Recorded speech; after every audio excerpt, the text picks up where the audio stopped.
Leslie's name is up on the screen here. I apologize for leaving him up there. He was supposed to join us here tonight, but he had some things he had to take care of today, so I'm going to be doing this solo today. My name is Derrick Wlodarz. I am the founder and president of FireLogic. We're a small IT consulting company that provides home and business support when it comes to computers and technology, and getting Wi-Fi set up and helping with security and the whole 9 yards when it comes to computers in our lives. So we started about 4 years ago at this point, and we've been slowly growing. We're moving into a new office in just a few weeks as we're adding some staff members onto our team. And with me tonight, I actually have Lindsay Jovanovic. She's the one of the office managers that we have at FireLogic, and she's going to be helping out primarily with anyone that asks any questions on the online side of tonight's presentation. Our company, we tend to do a lot of security audits for organizations. A lot of the information I'm going to be presenting here today are things that we've uncovered, things that we see in the field, again, from that real world experience. A lot of people talk about security in this pie in the sky aspect. Everything I'm going to be going over here today is real life, things we've worked with, things we see in the field. Nothing's going to be, as is just on paper. So a lot of good content here. I'm hoping that everyone got an agenda sheet. If you did not, feel free to raise your hand. We have some extras that Jen can hand out. Looks like everyone has one. So on the front of it, we do this for every class. On the front of it, I just have a basic outline of some of the things we're going to be going over here in class today. On the back is some information about us and some important links that we like to provide for those that are curious about what antivirus they should get for their computer, some other security resources. Our YouTube channel, which is full of great videos just like this class here today, so you can rewatch any of our classes we've done in the last 3 years or so at this point. So you can feel free to follow along on the agenda. Of course, any questions that come up, feel free to raise your hands. We have a fairly small, relatively small crowd here tonight, and seeing that we don't have to do anything hands-on here today, this is pretty much a watch and learn lecture. Hopefully we can get some interjections from the crowd and some good questions, because I really think that if it's something you're thinking about, someone else is probably thinking the same thing in the crowd. So I always ask you, please don't feel ashamed or scared to ask something, as we're all here to learn and figure out how we should be using our technology going forward. I do want to mention briefly some of our upcoming classes that we have in the near future. We got a lot of good stuff that we just booked up at some of the other local libraries in the area. All of the classes that we offer always require pre-registration, so you have to contact the appropriate library. We're going to be, actually this Saturday at Niles, we're going to be teaching Outlook.com for beginners. Outlook.com is the alternative to Gmail. It's a free email service with no storage limit. I happen to use it on a day-to-day basis, and I'm going to be teaching everyone how they can start using that if you're interested, especially if you're using an email service like AOL or Yahoo or one of these other ones that are sort of cruddy. Come out and learn how to use the Outlook.com service. Oh, what time? 10 o'clock. Our Saturday classes almost always start at 10 o'clock. Okay? We're going to be doing an Android tablets class. We're actually doing that twice this summer. August 28th, a Thursday night, and a Saturday on September 20th. It's a very popular class. A lot of people are getting Android tablets these days. So I do recommend, if you've got a tablet or are thinking about getting one, we're going to show you from start to finish how to use it, all the features, how to pick one if you're looking at some of the tablets out there. It's a very good class, hands-on. We show off some of the apps that we like using on our team. It's a very, very, very fun offering that we have. So come out to that if you're interested. Are these also in your library if someone can't attend? Are these going to see in We are going to be, YouTube library? You mean broadcasting live? Well, we are going to be, live, but is it going to be? all of these will be recorded. Yeah, we'll be recording all of these future classes. The only one we can't screencast live is the Android class, because it would require a physical camera and things like that, so we wouldn't be able to do that. But all the other ones, all the classes are going to be recorded in terms of rewatching it later on for yourself. So yes, the answer is yes. OneDrive is a cloud product from Microsoft where you can store items. There's an online version of Office that you can use, which a lot of people are interested in. Office is expensive, and now Microsoft offers an online alternative that's completely free. Most people don't even know about it. I teach everyone how to go ahead and use those Office web apps as part of the OneDrive suite. OneDrive's totally free, doesn't cost you a thing. If you use Windows 8, you most likely already have a OneDrive account. So come out to that class. It's another fun one that we put on. And if you missed our Windows 8.1 class we put on, I think it was back in April here at the library, over here at Lincolnwood, we're going to be rerunning that close to Thanksgiving time. So right before the holidays, we're going to be going over all the latest changes that Microsoft's put in over the last year and teaching you how to use that from start to finish in case you're interested. Okay? So reach out to the respective library. You can pre-register for classes, I think 30 days and closer to any given class. And feel free to get a seat at one of those, especially the Android and Windows 8.1 class. Those fill up very quickly, so you have to get a seat very early on for those. All right, so the structure of this class today and how I'm going to be running this sort of laid-back class on security. I had a little bit of an intro video that I want to put on. Our fun live demo that we do in this class, most of the time I will not be able to do, but I will discuss what was entailed with that live demo. My colleague Wesley usually is the one that puts that on as I don't have enough hands to do it at the same time, but I'll go over that. It's related to the video that I'm going to show.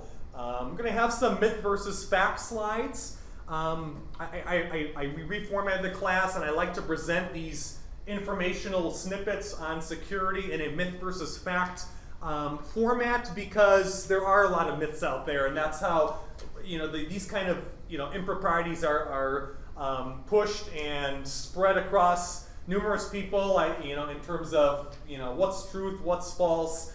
So I'm going to do a myth versus fact round on a lot of different aspects, and I'm going to be, of course, including a lot of tips that we pass on to our customers when we're doing work for them. And then I'm hoping, as we go along, we have an open Q&A during the whole session, but of course at the end I'll dedicate hopefully about 10 minutes or so, 15 minutes to any open questions that you may have.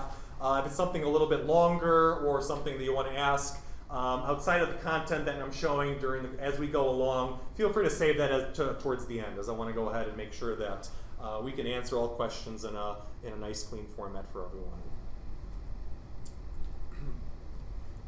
So I like to start out my security class with a little bit of a cartoon. I always change up the cartoon each class. As we can see here, they're saying the identity I stole was a fake. This is, of course, a hacker or a criminal sitting at the computer there. Boy, you just can't trust people these days. So there's my little cartoon snippet for the day. So I want to throw a question out to the crowd, to everyone. I guess let me take my position up here, if I can. So what is it that scares everyone about computer security and staying safe online and how we use our computers these days, or tablets or smartphones? What is it? I want to hear it from some people in the crowd as in terms of what is it that's scaring us these days? Things in the news, viruses. I mean, viruses have been in our mind for many years at this point. Most scary virus. Viruses? Yeah, and then a lot of spam, way, which is really good, which is really bad.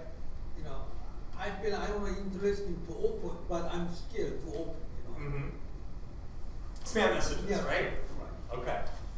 Yeah, spam is a big issue. I'm going to cover spam and phishing and some of these things with criminals trying to get us through email.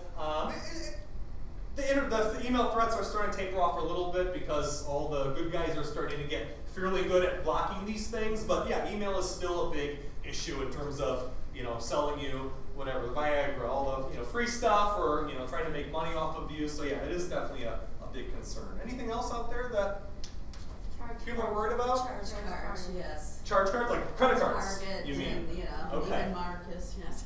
Yeah, that is a big concern, especially when we hear things like Target and all the big breaches that happen in the news and all those databases that are stolen with our credit card numbers. Yeah, definitely a lot of scary stuff out there, and I think I'm going to touch on a few of those things related to charge cards and credit cards during the presentation.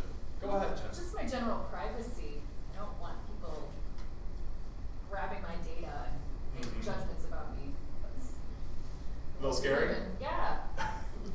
Well, especially because we're all using social media these days, right? I mean, the Facebooks, the Twitters, and all those kind of things. I mean, we're giving out so much information these days that we don't know who's keeping it safe, right? I mean, I was reading some articles about how deep you have to go into Facebook, for example, to find some of these privacy and security settings. It's almost like Facebook doesn't want you to find those things so that you're sharing, all these items willy-nilly out there in the public. So, it's part of the reason why, I've got turned off of Facebook, for the most part. I use it for business reasons and things like that, but in terms of my personal life, I've sort of stepped away a little bit from Facebook as much. So yeah, it's definitely scary in terms of how much is out there about us, right? If you go to Google and you type in a search with your name, try it one time.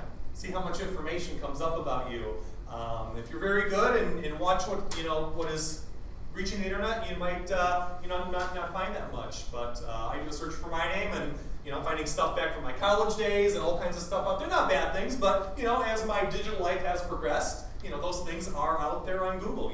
One of the things that people forget about, I put it up on Facebook and I might then, make it private. Once it touches the web and it touches the digital arena, it's hard to take that stuff back.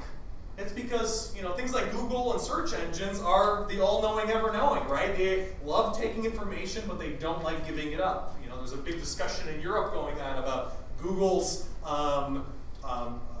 the necessity for Google to have to comply with law in terms of letting go some of these old things. You might have heard about this in the news recently about I forgot what they call it, forget me or something like that Google has to enforce in Europe. If someone wants something taken off of their profile or something that was bad about them online, they can request to have that removed.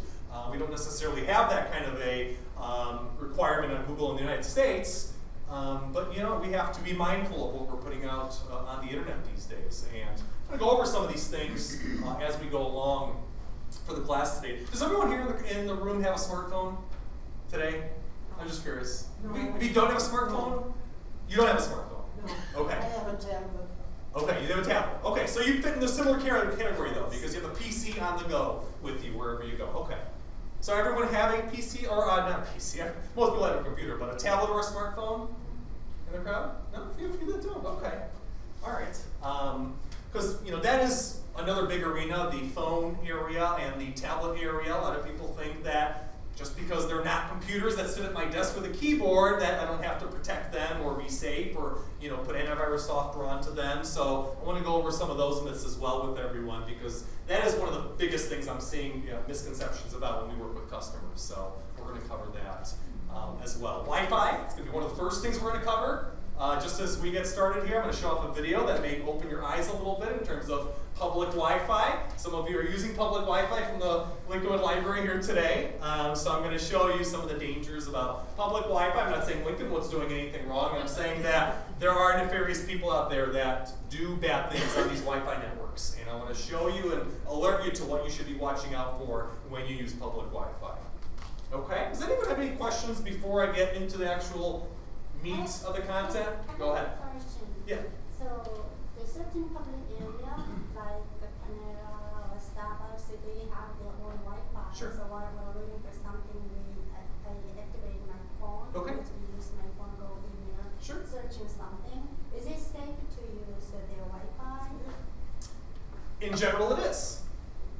I guess let me show the video that I want to show, because this will shed some light on why I'm telling people to be a little bit wary about public Wi-Fi. And I'm also going to show what you can look for to ensure and how you can make sure you're using the actual Wi-Fi that these locations are offering. Because there's a lot of bad people. I won't go too much into it just yet, but there are a lot of bad people that are making themselves look like Starbucks and Panera. And in turn, they're grabbing your wireless info, sniffing what you're doing, and finding your passwords, So it's not sifting through your 100% data, secure. things like that. So it's not 100% secure to use their Wi-Fi. Public Wi-Fi is never 100% secure. I will not say that, as there are a lot of things that can go wrong, a lot of exploits that these criminals can take advantage of. And I'll mention towards the end of the Wi-Fi discussion a little bit about how you can ensure that you have a truly private connection for yourself, and it has to do with your smartphone, so I'll mention that. But I guess let's go into the video. I want to show everyone what I'm talking about. Is everyone's probably very curious as to what I may be discussing here. So let's put our video on.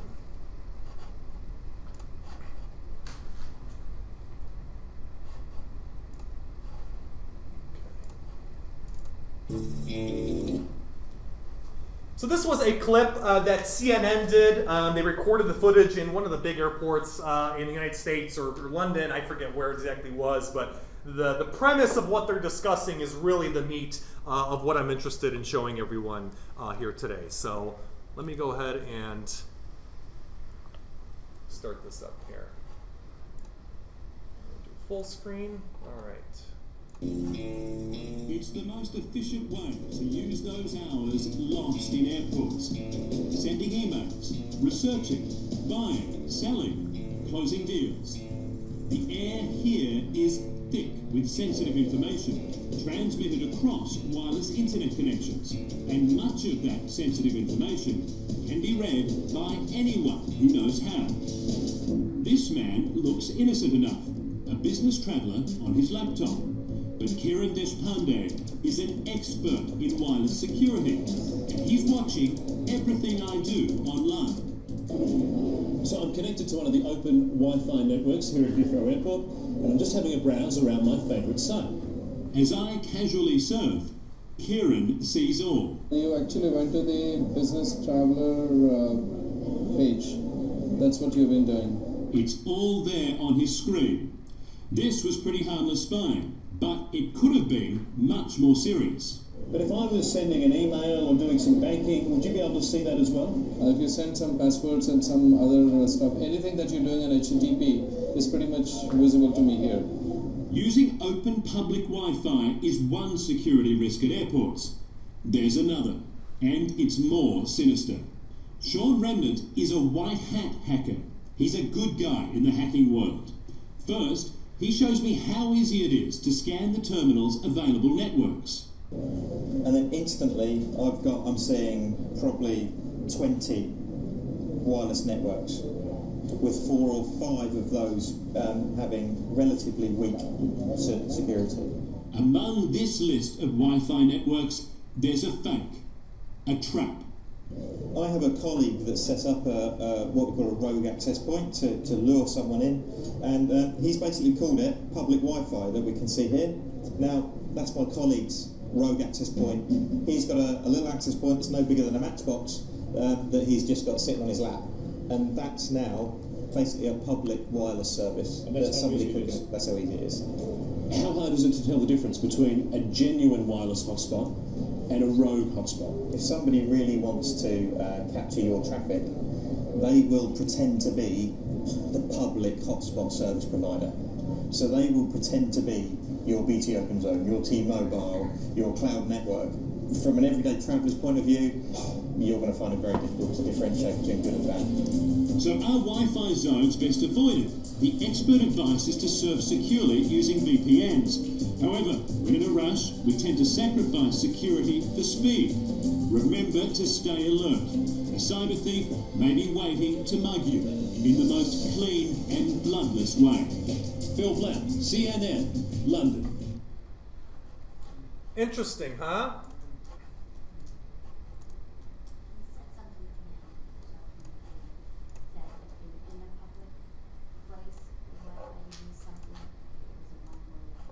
Yes, I'm going to go over that actually right now. So let's actually... So that rogue Wi-Fi that they were talking about, simple as some little teenage hacker going out to Best Buy purchasing one of these little, this is about a $100 box, but you can get a $60, $70 box like this. And this is really all they need to do and replicate what was going on that screen over there, right? I buy one of these, I know what I'm doing, I go ahead, I set this up, I plug it in somewhere within the airport or within Panera, within Starbucks. My colleague Wesley has actually seen this in action. I personally haven't witnessed it yet, but he's seen it happen. And they set this up, and what they do is they go ahead and they tag the name of the wireless as something very close to what it should be, right? We go to Starbucks, and I think it's called Google Starbucks now, so they'll call it Google Starbucks 2. Or they'll go to the Lincolnwood Library, and they'll call it, Lincolnwood Library, alternative, or something like that, right? They want to trick you. This is all about social engineering. This is what the bad guys are very good at. This is why they get away with what they happen to do. So they set one of these up, and they go ahead, and all the traffic, so you're going ahead, you're connecting your smartphone, you're connecting your tablet, your computer, and you're still getting internet, right? Internet access is working through here, and you're like, wow, fine and dandy, I'm getting internet. But what's going on is they're watching over all the traffic that goes through on this little box and pilfering passwords, as the guy was showing on that computer screen. That program he was running is a completely free program. Any amateur hacker can download it and start using it within about 5 minutes. And it can go ahead and sniff out those passwords or websites or banking logins that you're using, and they can go ahead and capture that. And once they have that, that's the first step in terms of stealing an identity, getting access to the bank account, pilfering some money into the account, or whatever else they want to do with that information. So that's the basis of how this rogue Wi-Fi problem works. Now, that little term that was used towards the end of the video, that VPN, for the most part, what they were talking about is using the internet connection on your mobile phone and using that instead of public Wi-Fi to use internet, right? If you have a smartphone, most of the time, most people have some kind of data plan connected to it, and most carriers these days allow you to go ahead and share that connection. Well, you can use that as your own personal Wi-Fi hotspot, and when you connect to that, that is the only guarantee that you're not being pilfered with a device like this. I mean, if you have to use public Wi-Fi, what I tell people is you want to make sure that you ask the organization that's hosting the Wi-Fi what name it is that they're offering, right? Don't just go to Starbucks and assume that Starbucks Open is the one you're supposed to be using. Ask one of the bartenders at Starbucks, what is the Wi-Fi that you guys offer? Because you might find some of those alternative networks listed when you go to Starbucks or any place that offers public Wi-Fi with people that are trying to do this little trickery with these rogue wireless boxes. This is becoming more and more common because this technology is becoming cheaper and this becomes a lot easier to do. And a lot of these teenage criminals out there, or other criminals that are trying to get this information, find this out, and it doesn't take very much for them to accomplish these kind of things. So I want you to be aware of this, and that if you have to use public Wi-Fi, that you're checking with the source and checking to make sure you're on the right network. Or if you can't verify that you're using your smartphone and using that as your Wi-Fi connection. Because that is an uninterrupted signal that is between you and the cell tower, and there's no way, as far as I know right now, there's no way to intercept that signal and do any kind of pilfering like we were showing up on this video over here. So those are my 2 tips of advice when having to do anything that was related to public Wi-Fi. Any questions about the Wi-Fi? Sometimes they make themselves obvious. I got a call a couple months ago. They wanted to know, somebody called, sounded very official, they wanted to know the security code to get it to my email. So I knew that was a fraud. Who did they say they were from? I don't remember now. It was a couple months ago. And Monday I got a call from somebody sitting from the Internal Revenue Service. And you owe them quite a bit of money and this and that. And I said, well, can you give me some details? Is it your daughter? And I said, my daughter is overseas. So that was, and I said, first of all, I can't understand you. Like India. Foreign accent, right? Yeah. Okay. Yeah, that's the telltale sign. If you get a fishy call, and I'm surprised I forgot to put a slide in about this, but yes, that is another big problem that's going on these days, is the out of the blue callers that are asking us for information or asking us, or telling, here's the big one. I actually dealt with 2 of these in the last 4 months, which is why I'm going to bring it up. You get a call from someone in India, says, hey, we're calling from Microsoft, or we're calling from Apple, and we're getting error messages coming from your computer. And they'll go ahead and they'll tell you to go into, on the Windows side, they'll tell you to go into Event Viewer and look at a piece of information that's very generic and common to most machines. And they'll say, look, isn't this what you see on your screen? Of course, you're going to say yes. Of course, you must be looking at, what's coming from my machine. People think that that's a valid phone call at that point, and that's where they give them access onto their computer, right? Because they say, hey, I have to get on your system, you're bombarding our connections over here, whatever kind of excuse they use. And they're going to get onto your machine, they're going to ask you for a credit card number to fix the issue for you, when there really is no problem at all most of the time, unless you have some other malware, which is a different story. But these guys get on, they get access to your computer. Now they have a back door onto your machine, they can watch whatever they want, they can pilfer the info off of your system, and they might keep charging your credit card for that amount. I actually had someone that came to our office that had this going on, and they were getting these charges on their card. They had to cancel their credit card because of this. So be very careful about people that call you out of the blue saying, we're seeing errors, or we're from Microsoft, we're from Apple. These big companies don't call customers out of the blue like that. especially if they have a foreign accent. I mean, nothing against foreigners, but this is where these kind of attacks are originating from: India, Pakistan, Eastern European belt, things of that nature. So be careful of that. And if you think that they might be a valid caller, simple thing to ask them: can I get your name and can I get your return phone number? The bad guys will never give you that information. It's a simple way to go ahead and see if it's a bogus call or if it's actually a legitimate call. So just ask them for their name, ask them for their call back, and most of them will just hang up the phone on you or say, I can't provide that info. Very easy trick that you can use on those kind of people.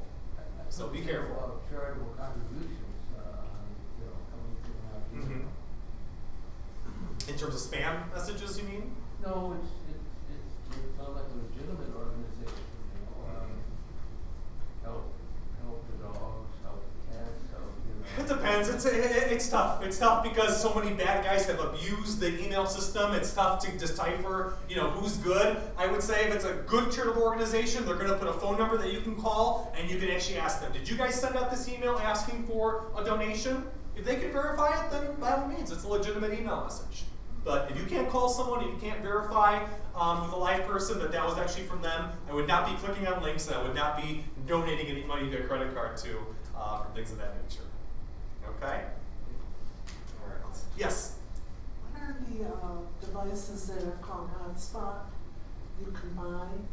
What is that? Yeah, so that's actually perfect. Thank you for asking that. Hotspot device is just if you don't have a smartphone with a data plan on it that can host Wi-Fi, as I was talking about here with your personal connection, a hotspot device is just a separate little box you would buy that would give you your own personal Wi-Fi signal wherever you went.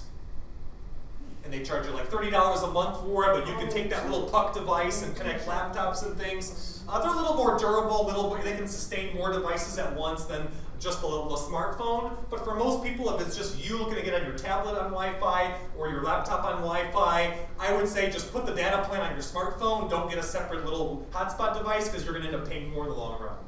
You're going to pay less if you just put it right on your smartphone for yourself. I didn't know they charged. Oh yeah, they will charge. Yeah. Some companies are the first ones to charge for every extra. That's not even a question. So. Anything else about Wi-Fi? Okay. So actually the demo we were going to run here today, and what I was saying, my colleague Wes, the reason I brought this along actually is because when we do this class other times, we actually set this up as a rogue box and we capture some people connecting to it. And my colleague actually shows up on his screen all the devices that connected to it, and we show off, how that happens. So a little bit of a disappointment that I couldn't do that here today, but you know the basis of what I was trying to convey to you. Okay. All right, let's keep moving here.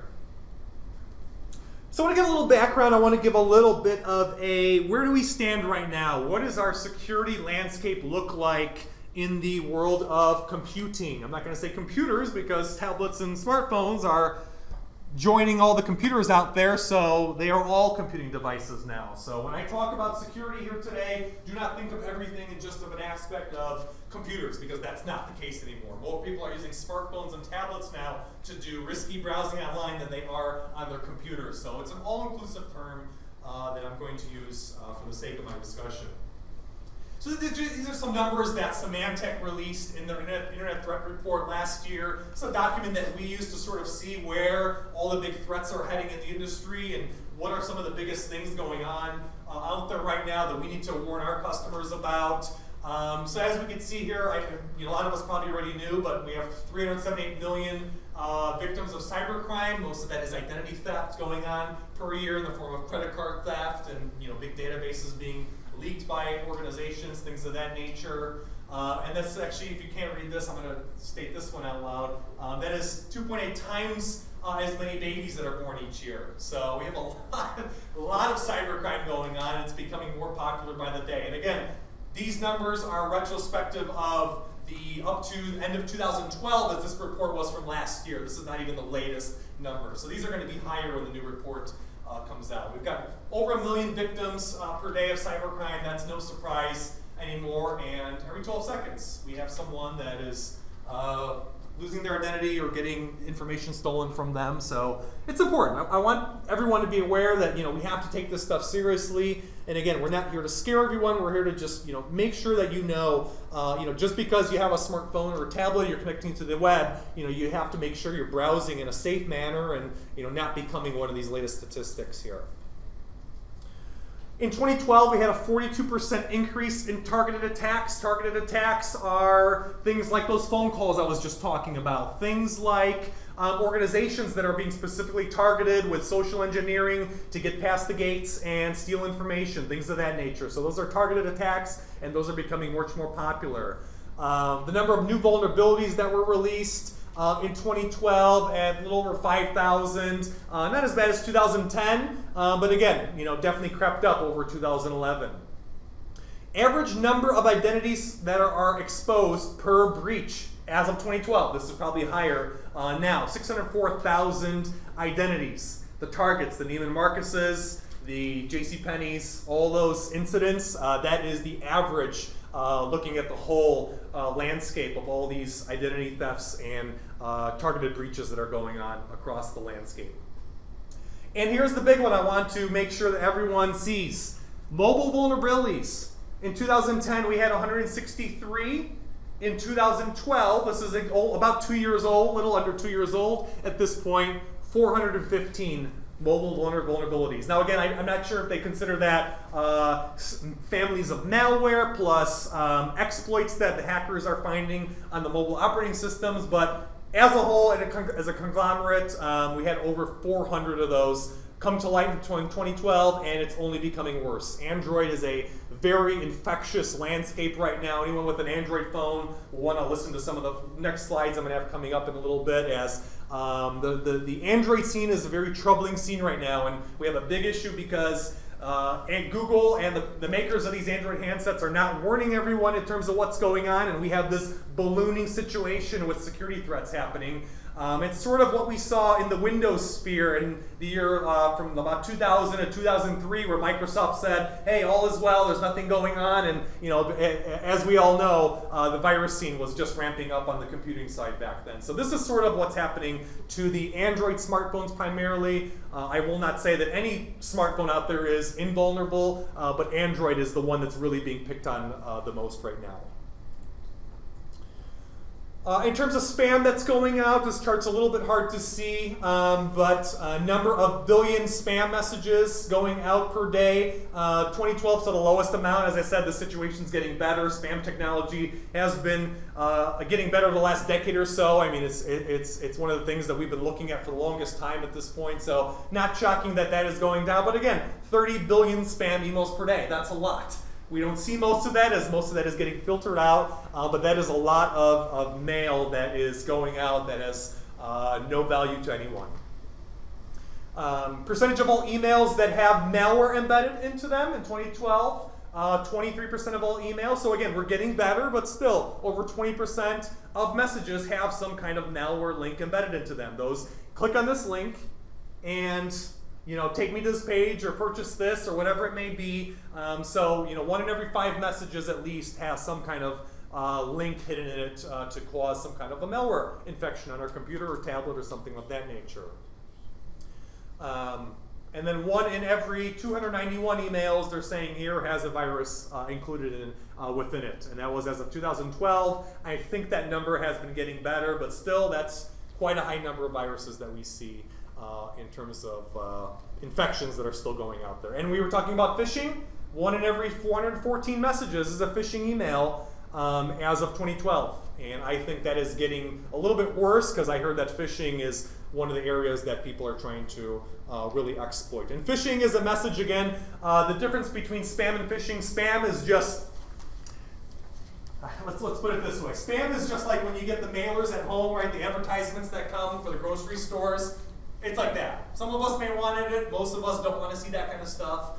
So it's just general messages that are broadcasted, not necessarily all trying to do malicious activity.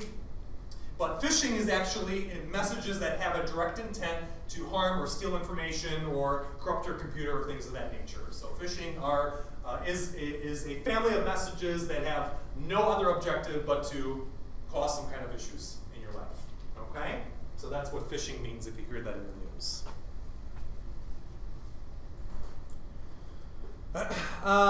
Few more numbers. I'm not going to dwell on this too much. You can view this after the recording is posted. Malicious web domains. This is an area that is really causing havoc in the computing landscape now. As of 2012, we have 74,000 websites that were dedicated to nothing more than spreading viruses. So Google results you may click on. You click on a wrong result that is infected, you get a piece of malware from that website. So that was at 74,000 in 2012. I would expect that number to be closer to 100,000, if not more, right now in 2014. That is one of the biggest issues I have with customers that are getting infected. They are doing Google results. They are searching for things willy-nilly, clicking on bad advertisements, and this is where we're getting a lot of our malware still today. So it's not as much from email. It's more so from these infected web links. And mobile malware. So again, these malware items for smartphones, the Androids, the iPhones, things of that nature. 58% increase from 2011 to 2012. And I think that number is greatly higher now because the Android malware scene is becoming so heavy right now. One of the things that I want to touch on really briefly is Windows XP. How many people in this crowd still have a computer at home running Windows XP? Or who wants to admit to it, I should say. One person? Okay, well, that's good. I have been doing some classes in the last half year to 3/4 of a year where I had at least half the hands show up. So that's good. Looks like we're getting past that very pitiful, terrible platform that should definitely die. The problem with these old machines, if you have anyone that you know that is running one of these old systems, Windows XP is the operating system that came out in 2001. It was great back in its day, but it's over 14 years old at this point, which is a long time in computer years. Most of the time Microsoft and Apple create systems that are meant to be in the wild, in the public domain for no more than about 5 to 7 years. XP got life extension after life extension after life support, and it was just a bad policy on Microsoft's part. So now we're, the people still running it are paying the price, sort of. So as a word of advice, we're making sure all of our customers know, and if you have anyone that's still running systems with either the old Office 2003 or Windows XP, you want to be looking at alternatives at this point, Chromebooks, a newer Windows computer, an Apple computer from the store, because these systems are not only very old and not receiving updates anymore. In terms of Microsoft has said, we are not releasing security updates, so you're on your own. But also all the bad guys are exploiting all of the things that they've been holding back for the last year or so, and they're going to be rolling out all those nasties out on the web. So XP systems are going to become increasingly much more dangerous as time goes on. So hopefully you've moved off of these platforms. If you're still running them, it is definitely time to move on. 14 years is a long time in operating system life. All right, so let's go through a little myth or fact with everyone, and let's dispel some of these myths that we have going on in the computing landscape here today. So for the Windows XP users, myth or fact, unplugging my Windows XP machine from the internet will keep me safe. This is one of the things that I heard going around in the last year and a half as this whole end-of-life discussion was coming up from Microsoft, and some of these half-baked security experts were saying, well, just unplug the thing from the internet, right? That's supposedly a good policy that'll keep you safe. And the reason I tell people that is not a safe approach for any system, right? Windows Vista is the replacement that came after XP. That's going to be going end of life in the next 3 to 4 years. That's the next big epidemic, well, hopefully not an epidemic, but next big wave that's going to be hitting for upgrades. The problem with thinking about this in an approach of just unplugging the computer from the internet and using it offline for a time period is that what do we do when we unplug these systems from the web, right? We're not able to browse the internet. We're not able to do most of the things that we want to do. So people, and I see this time and time again, and I saw this from my XP users, the diehards that refuse to let go of it, is they would be using flash drives and external hard drives and transferring things back and forth from the internet machines over to their XP machines. And what happens is that there is so much malware out there that it is able to infect these mobile flash drives and external hard drives out there, is that these things are now traveling to this cesspool that's growing in this Windows XP machine because you're not getting updates. So right, that system doesn't know about all the new viruses hitting the internet, so even though you think that this is a little silo that you can use for yourself, it is actually becoming a cesspool behind the scenes, and I see this time and time again, which is why I bring up this example, because most people that have tried to fight this battle with me, I've proven them wrong, and they will be wrong time and time again in that you don't want to create any little machine that's a silo off the internet, because even though you're not touching the web, that means also the double-edged sword is you're not getting your updates, you're not getting your antivirus definitions. And every single day that goes by, we have hundreds of thousands of new pieces of virus and malware that hits the internet every single day. That is that much more attack footprint that you expose that computer to all the time. And I used to work for a high school district, 207 Main South, Main East, locally here, and we had some of these kind of systems sitting around, and we had teachers that were taking these flash drives around. We had a big epidemic with this virus that got onto flash drives, and we were transmitting this to machine. So it does exist, it's nasty, and you don't want to expose any kind of system to that, because it only gets worse. Yes? If somebody brings an offline computer to a public, let's say like Lincolnwood Library, sure, and turns it on so it can get, updates, is it the fact that it's on a public Wi-Fi going to have a problem just from getting updates?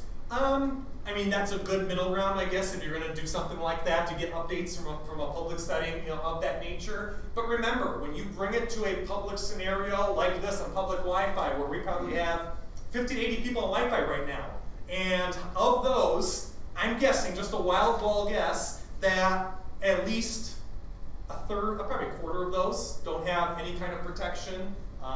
Shocking, but this is what I see in the field.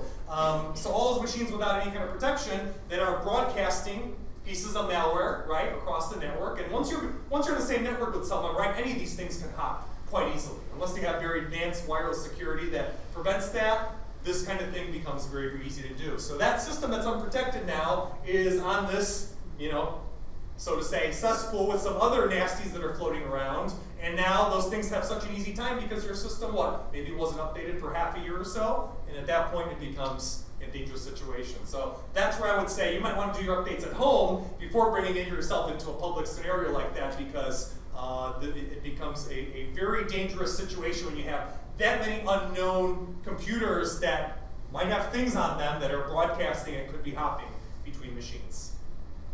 So that's why even like some college campuses have very strict wireless security. Like I went to DePaul, and on some of their wireless networks, your computer actually has to go through specific checks to make sure you have up to a certain patch level of updates, that you have a decent antivirus program, and it forces you to have these things before you can even get onto it. So a lot of wireless networks, especially on corporate campuses and schools and things like that, are starting to employ that because of that very problem. So it does exist, and I want you to be aware of it. Okay?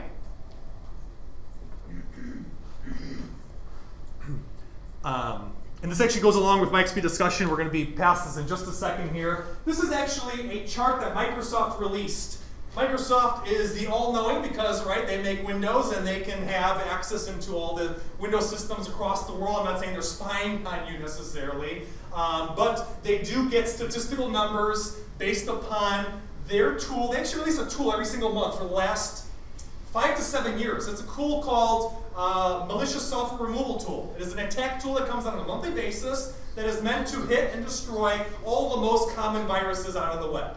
It's not meant to replace antivirus, it's meant to just see if your system has one of the nastiest of the nasties on it and get it off the system so that you can at least have a machine that's semi-functional. So this tool's been going around for the last few years, and Microsoft's been collecting statistics about it.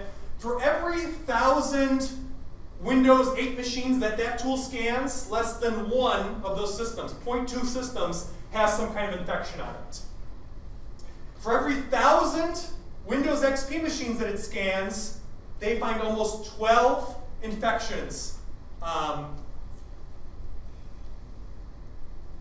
infections for every given 1,000 PCs that they scan. So look at how much higher this number is compared to some of the safer systems. Windows 7 popular, and of course Windows 8 is the safest one that's out there now. But you can see the major difference here, and Microsoft released these numbers to show you that even though you may think you have good security in a system like that, the attack landscape and footprint and potential for becoming infected is so much higher on the XP side. And again, because it's been so hammered, so exploited by all the criminals, it's a very dangerous situation. So hopefully these numbers in this bar graph shows you a little bit, opens your eyes a little in terms of the kind of a dangerous situation that XP presents for us. Yes? Is it typical then, as the systems, the operating systems are around longer, that they become more vulnerable? I mean, Oh yes. So yeah. Vista is going to be... Vista's probably going to be reaching this level probably in the next 2 or 3 years or so. It's going to be coming into life, I think, like 2016, 2017. So it's going to be taking over XP, and it's going to become that big one that all the criminals are going to look at. So yeah, you need to keep moving with your computing. You can't sit still and stay on the same system. This goes for anything: Android phones, iPad tablets, Mac computers. I don't care what you're using. You cannot be sitting on a system for a decade and expect to be getting security updates and you having something that's in a safe working environment. As a rule of thumb, Apple actually cuts off support faster than Microsoft. Apple actually cuts support on their systems in about 4 years, I believe. Microsoft gives them about 6 to 8, I believe. So you are forced by Apple to move ahead, faster. Sure, you can stay on that old machine, but as Apple's policy, I think they say 4 years, and they eradicate that version of the OS. So Snow Leopard, I don't even know all the cat names, but all the point releases that they come out with, you are given a 4-year time span and you have to move off, otherwise you are on your own like all the XP users are. So be mindful of that. All the companies do it. None of them can support any kind of software forever. It just isn't the case. All right. Myth or fact? Keeping a password on my laptop will protect it in case of theft or loss. What do we think about that? Myth or fact? We're unsure. It's a myth. It's a myth. And this is particularly true for people that do not have a laptop that can go ahead and encrypt itself. And encryption is a big thing that we might be hearing in the news these days. Most Windows 8 computers have the capability to have their hard drive encrypted. And what that means is that that drive has to have the proper password put into it when the system is loaded up or put into another machine, otherwise the data cannot be seen from that drive. But most computers still out in the field, most of the machines you go to Best Buy and you purchase something and you start using it right away, most of these systems do not have encryption turned on. So what that means is an amateur hacker can do what we do at our office every single week when customers bring laptops and we need to disinfect them and things, and they can remove the hard drive, right? Just because you have a password on there doesn't mean it's doing much of anything, because as soon as that drive can be removed, connected to another machine, all the data on that system can be read and sifted through. So a simple Windows password, a simple Apple password to get into your system does not mean you have a safe unit that is that you can have prevent data theft and data loss on in the case of you losing that physical device. And this is true for smartphones as well. Most smartphones now, or most of the makers, allow you to turn on encryption within your phone. Everyone at my company cannot connect to my company's email service from Microsoft unless their phone turns encryption on the actual phone. So if your phone is lost, you are not losing our company contacts, company communication, things of that nature. We force that down the throats of all of our workers. But as consumers, you have to go ahead and turn these things on your own. So these are some of the things you want to be thinking about for devices you're carrying around and using wherever you go. You want to make sure that if you can, you want to turn the encryption on for that device. For Apple devices, most Apple computers after 10.7, I believe, offer the option to do this. I don't know what the exact name is. If Wesley was here, he's my Mac guy. He would be able to tell you the name of that, but there is a variant on the Mac where you can turn it on for free. And every single Windows 8 computer, if you're logging into a Microsoft account, your laptop is becoming encrypted by default when you're doing that. So it's becoming less of an issue with the new Windows 8 computers and the newer Mac machines, but if you have a Vista computer or an XP computer, you're most likely not using any kind of encryption, and if that device is lost, all your tax info, all your logins that are on there could be stolen and potentially lost in that manner. So again, don't think that just because you have a password that you are staying safe. You need a password that is also encrypting your laptop in case of theft, so no one can pilfer the data and view it. And if your laptop is encrypted, like my work laptop has full encryption on it, so if it was lost, I really wouldn't care. Any thief that would try to get access to it, they'd pretty much see gobbledygook on my hard drive. They would have nothing of interest that they could get off of it. So important for consumers, but especially if you're running a business, if you're running your machines and you're carrying your systems around, you want to make sure you're doing that because Starbucks, Panera, I mean, when I was at DePaul as an undergrad, the number of laptops that were stolen by people that ran to the washroom and left their laptops sitting on a public location like that, it doesn't take long for these thieves to get laptops. And they are at the Starbucks, they are at the libraries, they're taking them. Just look at the police blotter that's out in the newspaper, you'll see how many laptops are being taken every single day. So it's a big problem, and that's the way you have to protect yourself, is a password plus encryption on your device. All right, myth or fact. Formatting my computer hard drive keeps my personal data safe. What do we think about that? A lot of customers telling me, oh, I formatted it. It's all good. Everything's safe and secure. That's a myth. That's a myth. Most of the formatting that takes place, no matter if it's a Windows system, an Apple system, I don't care what kind of system it is, unless you're doing a government-grade wipe, which is a 7-pass security wipe, which is what we do, and we recycle systems for people, you are not getting rid of any of your data. All you're telling the computer is to get rid of the treasure map that tells the user or the device where all the data is sitting. But if an amateur hacker got at that drive and put it into their machine and used a tool, even a $100, $150 tool can do this, they can resurrect and reconstruct all that data for themselves. So a simple format, a simple delete button to move something in your trash can and empty the trash, that is not a deletion. All you're doing is getting rid of the treasure map that tells the computer where that piece of data is sitting in an easy manner. Yes? So if you go to one of these places, like an Office Depot or something, where they have these things, if you hand in your old machine to recycle, they'll give you a discount off the new one. So they have you sign something. Are they doing it the seven-step way? That's a question you need to ask them. I don't know. I don't know. I mean, it's our policy. We will not recycle a system without doing a 7-pass wipe. I don't think that all of the locations like that are doing it, because not only do you need a little technical expertise to do it, but it's time consuming. It takes a lot of time to do a 7-pass wipe. On a standard 500 gig hard drive, for example, the process takes about, well, I mean, it's not like you have to sit there and look at it, but the process itself takes about a day for it to fully wipe over that drive 7 times to make sure there's nothing left. Most places don't have the time, energy, or staff to do that. So if you're going to use an Office Depot or somewhere else and not an IT company like ours where we tell you up front, you need to ask them right out front. Are you going to be doing a government-grade 7-pass wipe on my system? If they can't sign off to that and tell you they will, you should not be recycling your system or your old smartphones or tablets with them. That's my word of advice. If you remove the drive? If you remove the drive, that's fine. If you keep the drive, I guess that's the way to get around it. Yeah, just keep the drive. But you know, things like a tablet, you can't necessarily get in there and take the drive out of it these days. A lot of computers, the all-in-ones, they're very difficult to get into and take the drives out. So it's becoming less of an easy task for the end user to pull the drive out before they recycle something. And the other thing is, I'm sort of torn between telling people to necessarily do that and keep their drives, because I've had some people that said I pulled the drive out, but I lost it or it was stolen on me, and then it's just as bad of a situation as giving it to Office Depot. So I would say find someone that can do the 7-pass wipe. Don't try to keep it upon yourself to keep that thing safe and secure. If you're going to keep it yourself, I would say put it in a bank lockbox or a safe at home. Do not just leave that thing laying around, because before you know it, you're going to put it in the garbage pile, it's going to go in the trash, and that amateur hacker or thief is going to pick it up, and they're going to have all your tax info, whatever you put on that device. Can you destroy it any other way? You can if you pull the drive out, and if you go ahead and drill through it with a regular manual drill, you can do it that way. But again, for a lot of people we talk with, I mean, it's a little too much, too much effort for them. So yes, that is the way you can do it if you truly want to manually destroy the drive for yourself. Pull a drive out, and you can do a manual drill through the drive.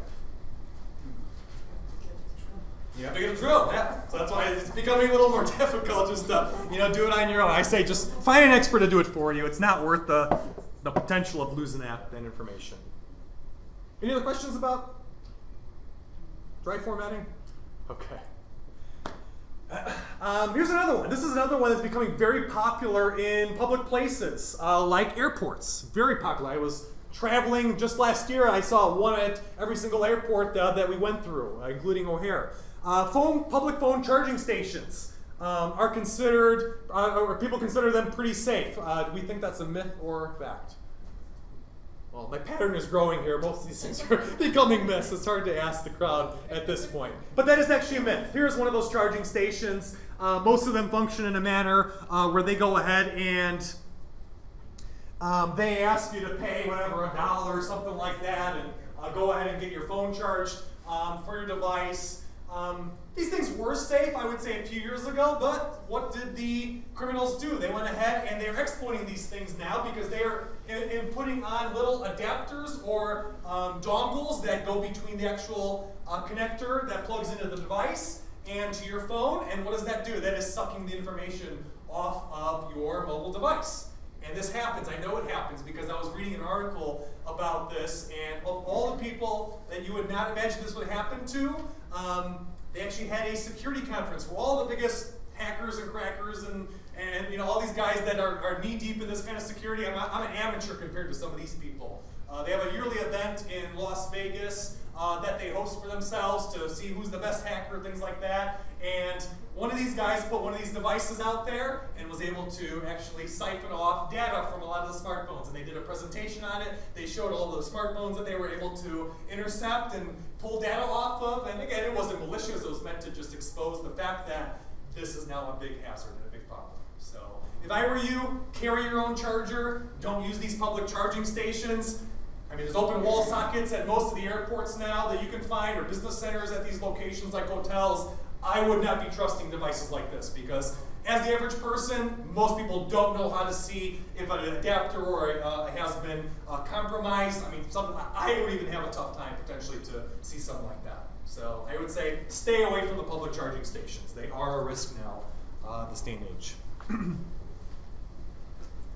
I have a question about that charging machine. Yes, go ahead. Is the company is liable to protect all the hackers? Sure. But how the good hacker knows how to steal your information if the machine is protected?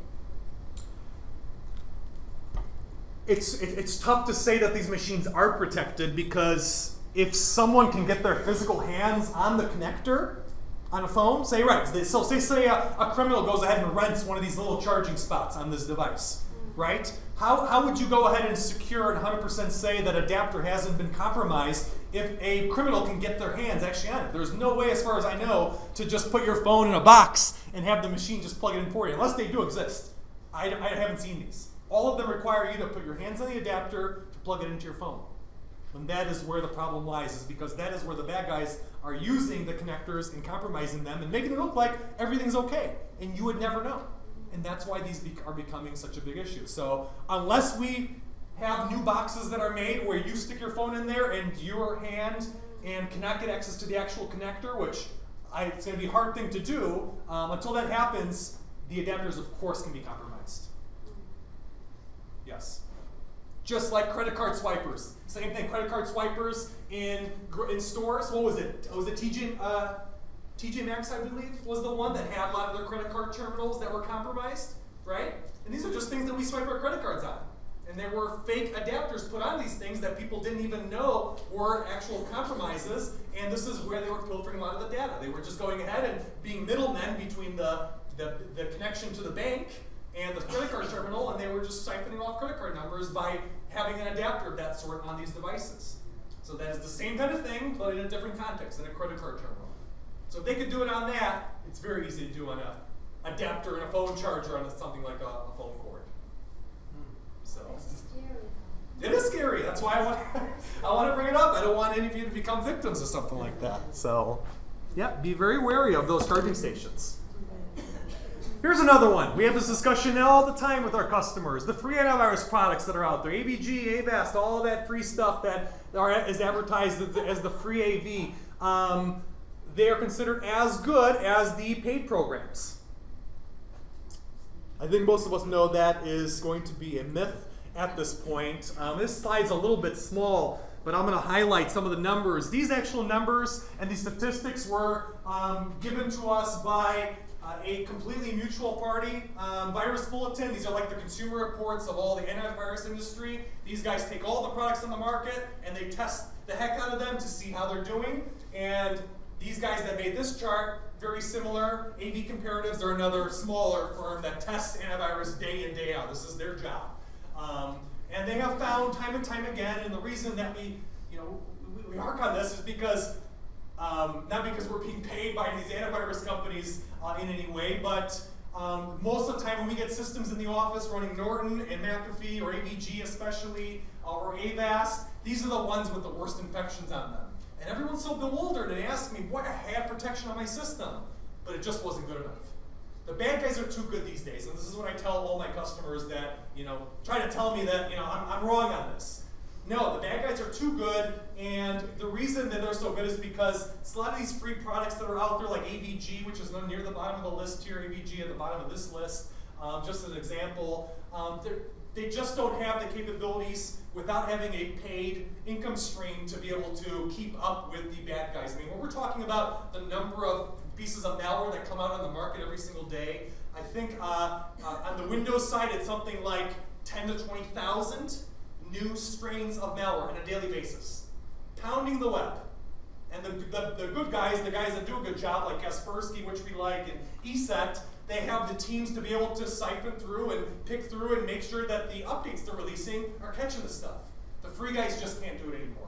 8 years ago, this was fine. The malware situation wasn't as bad as it is now, but it's gotten so bad, the free guys just can't keep up. And the mutual parties that are testing these products continuously are showing that these free tools just cannot keep up this day and age. So the tool that we generally recommend to customers is this called ESET NOT32. That's the Windows version. They make a version for Mac. I actually just installed the version for our Android tablet that we have at home. So they make a version for every single platform out there. So if I were you, I would put something like that onto your device. I would not be relying on the free products, as I see too many systems coming into our office and people are paying a pretty penny for us to clean them because they were using these kind of solutions. So the Norton, the McAfees, all that stuff that you buy in the store, I just don't think it's good enough anymore. And that's why things like Kaspersky and ESET at the top of the list, these are the ones that we really put our trust in. Yes? So when you get something like NOD32, yeah. do they automatically update? Yes. If 20,000 every day, so it automatically I mean, for example, NOD32, this is the one we use with most of our customers. They are updating on an hourly basis. Every single hour, it's talking to their systems and saying, hey, what are the updates? What are the updates? I mean, that's a lot of, no program's 100%. I will never say that even ESET is 100%. There's just too much out there. The bad guys are getting so good that things do slip through the cracks. But if you want to protect yourself the best you can, and make that window of attack as small as possible, you need to get a good product like ESET or Kaspersky. If you're going to be using AVG, be forewarned that you're going to be one of those ones that is going to have a larger attack footprint because they're not updating as often and they don't have the kind of teams that necessary to keep up with this heavy malware load. Yes? What is the price? Oh. Yeah, I was just going to ask the same thing. All the antivirus companies go buy a subscription on a yearly basis. So ESET, for example, I always have this memorized. It's like $40 for 1 year, $60 for 2 years. It's very similar for the Windows and Mac side. And the Android side's a little bit cheaper, I think, like $20 per year or something like that. So, it's, sure, it's one more thing you have to pay for, but look at it this way. If you know how much it costs for a company like mine to clean off a computer, which is close to $200 in some cases, that $60 purchase kind of looks like a pretty good deal, in that perspective. So, any other questions?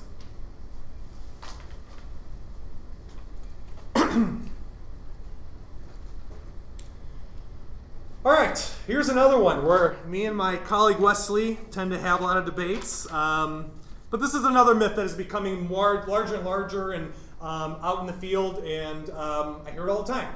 My friends tell me Macs just don't get viruses, right? We had all the commercials in the mid-2000s and Apple saying, hey, why, look, you're a PC, you get all these viruses, I don't need any kind of antivirus software. And that was more so the case back then, yes. Apple had a little bit of truth to that. But now in the last 4 years or so, 5 years or so, the tables have turned a little bit. And the virus situation on the Apple side is becoming worse. And when I say worse, I mean, let's keep this in perspective. There are only a couple thousand new viruses coming out on the Mac every single month, which is a lot different than the 10,000, 20,000 per day on the Windows side, but that's still enough to keep you worried. And as a matter of fact, Sophos, another antivirus, about a middle-of-the-road antivirus maker that's out there, they make a lot more enterprise products than consumer products, but they said as of, I think this was even from 2012, for every 38 systems or 36 systems that installed their antivirus tool on the Mac, 2.7%, or no, 1 in every 38 had some kind of Mac malware infection on it. So 2.7% of the overall Mac usage base. And that's just the people that decided to install their antivirus product. And there are a lot of competing platforms out there. So that's just a snippet of the kind of situation that's happening out there on the Mac side. 1 in 36, becoming infected. I mean, that's not terrible, but again, it's something to be concerned about. It's not something I would just say, hey, I don't need any kind of security software.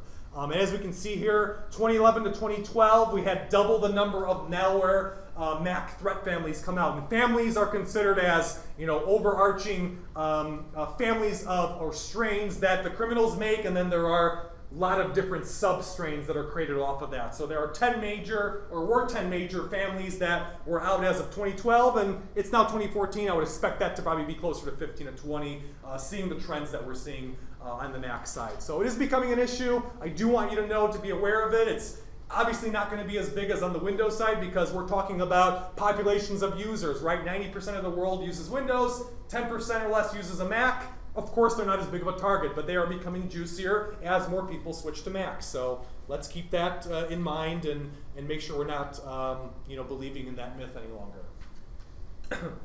Myth or fact, mobile phones / tablets are on PCs and don't need antivirus protection. Well, I kind of gave that one away a little short time ago. And just some quick numbers around this.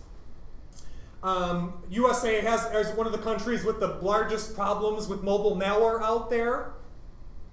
What were some of the other numbers that I was looking at here? And actually, here's a statistic. For everyone with an Android mobile device, 91% of all mobile malware threats are attacking the Android system. So an overwhelming majority of criminals are attacking that platform right now. It's a scary situation, especially because most people don't know that they're supposed to put security software on their Android device. But it's a very bad situation right now. 23 of the top 500 apps that are in the Google Play Store, as of I think a few months ago, were actually considered high risk or almost malware, is what you can translate that into. And we had a 163% increase in the number of malware pieces from 2011 to 2012 on the mobile side. That is taking into account all the Android devices out there. So it is becoming an issue. So just like I said about the Mac side, Android and smartphones is an area you want to be mindful of because a lot of people are using them. More people are using them than computers these days, from what I'm hearing. So we want to make sure that you're using some kind of security solution on there. ESET's got a solution. Kaspersky, I believe, has a solution for the Android side. So go in the Google Play Store, take a look for some of those, and get something on your device. Something's better than nothing. And the big why about this, and this is a good why I added this slide into my presentation, a lot of people ask me, why are they doing this? The bad guys are making money off of this, okay? It's not just to make your life miserable, it's because they're actually making something out of this. It's not like the 90s where viruses came out because hackers had nothing better to do, right? This is a big criminal trade in Russia and China and all these Middle Eastern and the countries in the Eastern Hemisphere. They are doing these kinds of criminal rings and pilfering info because they are making a lot of money off of this. For example, like SMS spam that comes out. So if you've ever gotten a SMS message that came from an unknown number that said, hey, join this list or click on this link, something of that nature, that is called SMS spam. And they got to get you on the list, get your phone number, and put a piece of malware on your phone potentially. A lot of these rings are going ahead and using your phone as a routing point for long distance high-cost phone calls. That is another common thing that's happening today. This used to be a problem only on like business phone systems, but now it's hitting mobile phones. So you'll go ahead and you'll be if you get infected, you'll be a routing point for people that are making phone calls from China to Canada. And you're going to be the one incurring those charges, not them, because they are using your phone as the hop-through point. So that's becoming more and more popular. And of course, online banking credentials being stolen. If they get a piece of malware on your phone, it becomes very easy for them to watch over all the keystrokes that you're putting in on your mobile device. So those are a lot of the biggest reasons why these criminals are doing what they're doing on the mobile side. When it comes to traditional malware on the computer, these are the three biggest ones that are causing the most problems this day and age. This is specifically on the computer side of things. I'm going to leave mobile phones and tablets aside from this for now.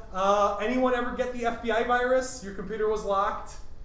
Ransomware? This is going off and on. Microsoft took down one of these big rings just about a week ago, so the number of threats from that has been reduced slightly, but they're going to come back in some different form. This is one from the FBI infection, as it was called, that came out about 1.5 years, 2 years ago, where they would put a big black message on your screen to say you are locked out and you need to call or get a prepaid. Here's what they show you, where you can go to get one of these prepaid debit cards or something of this nature to pay the cost to unlock your computer. Ransomware, that's what it's called. You know, it's a computer form of digital blackmail that they're doing in terms of locking your system until you pay them what they want. This is becoming probably the most popular and big and nasty that we're seeing out in the field, especially hitting a lot of home PCs for people that don't have a lot of good protection on them and that have a lot of teenagers or kids in the home that are clicking on games and stuff. Those are the most high-risk situations that we're seeing. Adware, not as much of a problem anymore, but still out there, and that's why I'm going to mention it. Big problem in the mid-2000s was the nasty pop-ups, the ocean of pop-ups that we used to see. Again, not that big of a deal because pop-up blocking is built into every browser now. But again, a lot of I actually saw one a few weeks ago that was doing this on a customer, so it's definitely still out there. And spyware, this has been around the longest. This is something that gets on your computer and goes ahead and watches your keystrokes or watches where you go or watches what you do and will either pop advertising up or just steal your banking information, things of that nature. So again, someone watching over what you're doing. A lot of these things called botnets that are out there, command and control systems that these criminals are using to take over systems and even in cases use your computer to send out spam messages. If you ever get an email from someone on your contact list and there was a link inside there embedded that went to some crazy website and you saw it went out to the person's entire address book, that's kind of what's going on in some of those situations where PCs are being used to send out spam messages. So that's another common thing that goes on. Yes? Ransomware. Yes? So that topic make us very scary when I open my computer. If it's in my email, what do I do? It looks real because I don't have much background of that kind of... You mean if you see a screen like this inside of your email? Yeah, no, you're just introducing that will show to our computers. If I see that in my computer, what I do, what is my next step? If you see that in your computer, sometimes, and this is unfortunate that I have to say this, sometimes it's too late. Because a lot of the nastiest ones that are coming out now, you might have heard of a thing called CryptoLocker. CryptoLocker actually uses encryption to your detriment. It actually uses encryption against your files, and you have to pay the ransom to get the key to unlock your files. That's the worst of the worst going around right now. And I've seen one or two instances of it, but for example, there was a police station out east in Pennsylvania, I believe, that had to pay a ransom because their systems got locked up from something like that. So that is the... If there was a worst of malware, that takes the cake. So hopefully you never have to experience that. And if you experience that, sometimes it's too late. I mean, you can pay the ransom. I wouldn't do it. It's a tough situation. What would you do, right? Like if someone kidnapped one of your family members, would you pay the ransom? I would say it's better to have a good backup than have to get in a situation where you have to decide if you're going to pay the ransom or not. So do I need to report to the police station or what's the next step? The police get so many reports about this every single day, I don't think your one report's going to do too much more for them. But to be honest with you, the best prevention against this is good backups, because if you have good backups of all your things on your computer, this is useless. It's not going to harm you. The people that this harms are those that don't have backups of their stuff on their machine. Cloud backup. You want to be doing some kind of backup, either off-site. Cloud backup is one of the biggest, most popular ones. We're recommending things like CrashPlan, like $35, $40 a year, and you can get everything backed up off your computer to an off-site location. So if this hits, you can laugh at those guys because you can get your computer wiped clean, get up and running, and get all your data back from your backup. So in that case, this is useless. But for other people that don't do backups, this is the scariest thing they've ever seen. So, Again, it's not happening in all cases where you're seeing where your files are being locked, but the worst ones in the news right now are locking files on people. People are paying the ransom in a lot of cases and keeping these guys going and allowing them to have the motivation to keep doing it. So that's why I tell people, if this happens to you, you want to rely on backups, do not be paying these bad guys. They're going to go out and they're going to do it to someone else again. You know, it's the vicious cycle, just like with, you know, traditional terrorists. Yes? Some questions that we have on the back over there? No, I think you answered it. Okay. Okay. Yeah. So this is what you want to be careful of, and you know, good antivirus programs block against most of this stuff. But again, nothing's 100%, and things can still get through. You know, a big part of it, and this is what I tell households, you know, that we see many times a year that we have to come out and clean their machines on. High-risk households, the ones where you have family members that are clicking on a lot of links that they're not watching out for, especially homes of teenagers. Teenagers are the ones that want to download all the games and all the free stuff. I was a teen at one point as well, but you know, we have to be mindful and make sure we're teaching our teenagers and especially our kids that they need to watch out and watch over what they're clicking on before they go to it. Because safe browsing is just as much as part of this effort as making sure you have good security software. It's a two-pronged fight, you know, this day and age. You have to know what you're doing, be safe online, and have a good security solution when you're doing online browsing. Otherwise, even the best security product or multiple security product is not going to save you if you're just being careless with what you're doing. Clicking on anything you go on and see on Google, just because it shows up on Google, remember this, just because something's on Google doesn't mean that it's safe. Right? Google does the best they can to filter these results, but they are having to wade through hundreds of thousands of new websites every single day that go up. There's no company possibly in the world that can watch over every single link that goes up on the web. And all they are white pages, right? They're white pages, yellow pages service that indexes everything, right? They're just the yellow pages of the whole internet. You know, it's not necessarily their job to make sure that everything is legitimate that's going up on Google. A lot of that is on you. The onus is on you most of the time. Okay?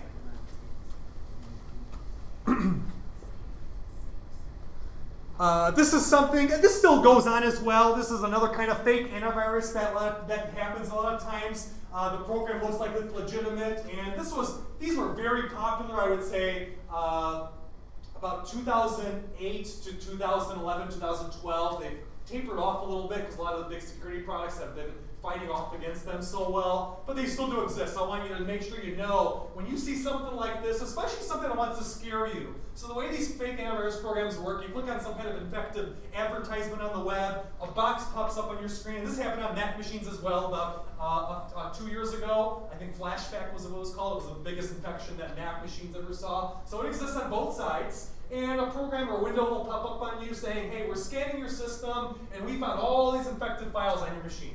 And the file names may be accurate, but a lot of the infections are all fake.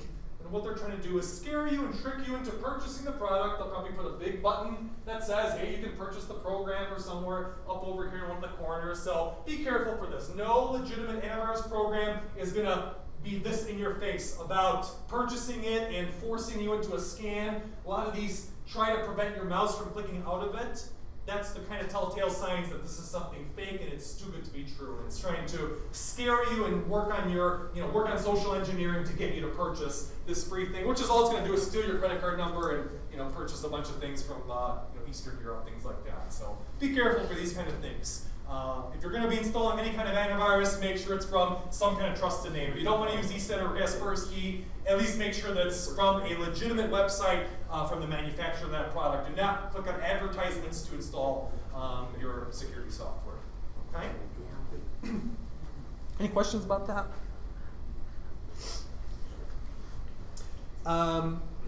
Where can I get malware or viruses these days? Okay, this is something that boggles a lot of people's minds. A lot of people don't know where all these things are coming from, especially people that get infected and ask us to clean their systems. Where am I getting this, okay? Here's the pretty concise list of where we see a lot of these things come from. Physical storage, not the most popular option, but think about it this way. You have a friend or a colleague that gives you a USB flash drive from their computer, and they download something, whatever, a report or a presentation or something that you have to look at from them, and they give you that drive, and that carries an infection with it. Sort of what I was talking about earlier about that XP problem of keeping your machine offline. USB drives are notorious for keeping infections on them because a lot of the bad antivirus products can't scan them as well. A lot of people just put things on them and expect them to be clean without using any kind of security software. So that is an area where we see quite a few things going on, especially in big workplaces where people are just sharing these kind of devices willy-nilly. Infected websites and social media, I would say these are the two biggest ones that we're seeing out in the field. Social media is for example, you go on someone's Facebook wall and they have a link on there that says, hey, check out this cool game that I just found today, right? It's from this person, it must be legitimate, right? Just like an email that comes from someone, right? It must be legitimate, it has their name on it. Well, this is what the bad guys are doing. They're getting infections on people's computers. They are logging into someone's Facebook because we all stay logged in to our Facebook, right? So what do? They use the login, they jump on your Facebook, and they put something on your Facebook wall. And all your 500 or 600 friends now see that link, and they click on it, which is an infected link, and this nasty nightmare continues to spread. So that's how social media is being taken over, not taken over, but being manipulated to spread a lot of this malware these days. I see it time and time again, and again, the teenage households is where this is happening more often than not, but I have seen across the board this becoming more and more of a problem. Infected websites, this is probably the largest issue today, this day and age. Again, people going on Google, searching for a news story, clicking on the first thing they think looks legitimate, the headline looks very interesting, lo and behold, it takes them to the website that it may have an infection on it. And I will say that any website can become infected this day and age. I heard reports that, what was it, I think New York Times or Wall Street Journal, they got an infection on their website that was being handed out to visitors about a few months back, it was. So even the largest websites are having a problem with this because there are so many bad guys trying to knock down those walls and put their malware on these websites. And you can imagine a website like the Wall Street Journal that probably has, whatever, millions of visitors on a single day, even if 50 of them get infected, that's 50 more people now that can spread that worm or virus or whatever it is across to other systems. So infected websites are a big issue, and again, why you have to have good security software on your machine before you're browsing websites, because even the most trusted names are getting attacked. I think one of the government agencies, Veteran Affairs Department, or one of those large government agencies, they had one of their sub-sites that was infected and spreading things like this. So it happens to all of them. Even the government has these kind of problems. So you have to be careful and make sure you have good security software. This is one that goes into bad browsing habits, and if you're doing things like this, you know what you're doing. People browsing pornography websites willy-nilly, people downloading things off of file sharing websites, things where we're watching free movies, free music. Again, back in my day, it was Napster, right? This is where we were sharing all those kind of things, and now it's a lot more websites that are out there to offer these things. Torrents are very popular amongst the kids these days, and most of the time when I see these infections hit machines is because we were downloading things of this nature. So I will say time and time again, if it's too good to be true and it's got a price tag of free, it probably is too good to be true, and it probably has something else waiting in there for you behind the scenes. So the criminals are going to exploit these kind of things. The people that tend to download these things have their guard down, are not being careful about what they're doing, and they are the ones that are spreading these infections. Over the network, as I said, public Wi-Fi, if you're on a network that has other machines that have infections, you are going to be potentially at risk at gaining some of those pieces of malware if you don't have proper security software. Email, we all know that's been around for over a decade at this point. And mobile phones, this is now the newest area where this is happening. Android devices, 91% of all malware, as we know, as I just said a few slides ago, is hitting the Android platform. This is in the form of infected links through our web browser, as well as Google Play Store, downloading applications that we think are legitimate, but they're actually not. And actually, I'm not going to name who it was, but a gentleman came up to me before class and showed me an application that was trying to install itself on his phone. And the name of it we couldn't read because it was in Chinese or Mandarin or something like that. And it was asking him, do you want to allow this app to purchase items behind your back, to install anything it wants, to take over your phone, all these different things. And he was hitting cancel on it, which is good, but that is a form of potential malware that was trying to get on the phone. So it is out there, it is happening. And as I saw, someone brought it up to my attention just before class today. So these kind of things do exist. We do need to be careful with our browsing habits. For any business owners out there, or anyone that has stake in the ownership of a business, here's another myth that I see a lot. My small business is just too small to be a target these days. And this most definitely is false. You are never too small to be a target. As a matter of fact, Symantec in their 2012 intelligence report said that half of all targeted attacks, remember those attacks that the hackers know exactly what they want to get, what they want to extract from the business? Half of those are hitting small and mid-sized businesses. So all the ones that people think, oh, we're just too small of a cookie for to be in the eye of the attackers, the hackers, it's not true, right? So think about it from the criminal's perspective. All these small businesses think that they're, not going to be a target of ours. They're not running good, proper business class security hardware for their internet connection, things of that nature. Who are we going to go after?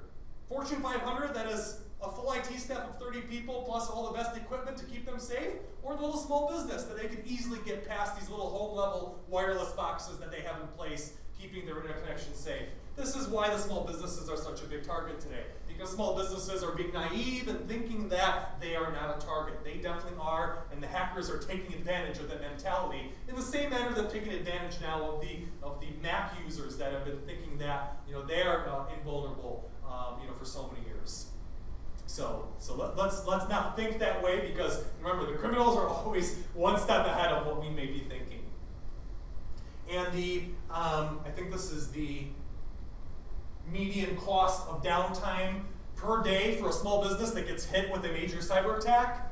The median cost on that comes out to about $12,000. And that's across the board, small and mid-sized businesses, but it has a financial impact. It is not cheap to go ahead and have to contact your customers because they've had their identity stolen from you, or because all of your internal staff has had their social security numbers pilfered from your network. These are the kind of things that I'm seeing, and again, I wish that small business owners and nonprofits wouldn't be so naive, but they are, and I'm trying to educate as best we can, but hopefully this message gets across that everyone needs to do their part. Just because you have a 2-person, 3-person staff does not mean that you are never going to be targeted by the bad guys.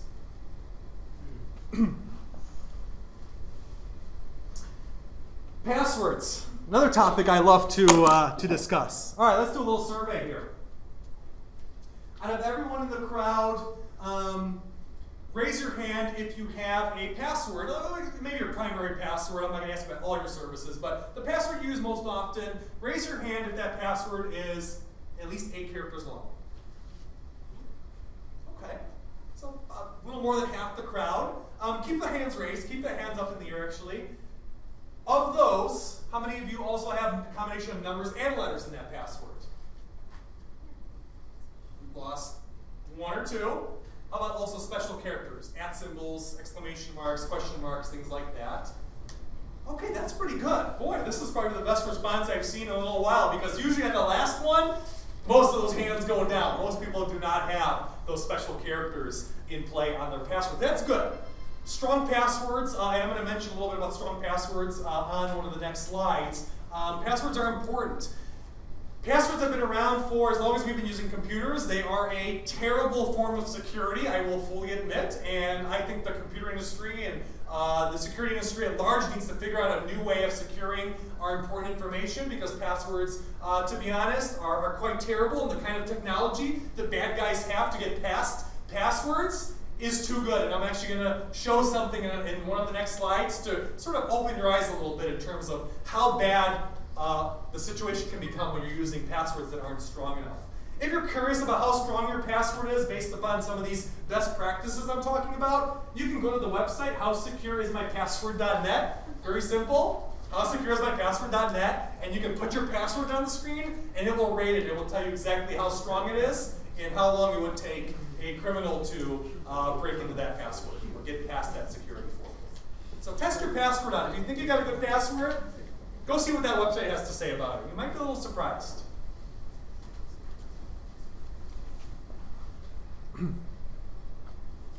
So passwords, again, are the things that I love to hate, but every service still uses them. We have no better way of doing it. We have fingerprint readers that I don't even think that are that great. I don't think that's the future of security. The future of security is going to entail probably something with retinal scans, or a combination of those key fobs that some organizations have, where the number changes every 10, 15 seconds before you can log in. That's probably what we're going to start seeing in the next few years, but until then, passwords are first and last line of defense, unfortunately. So what can we do to stay safe?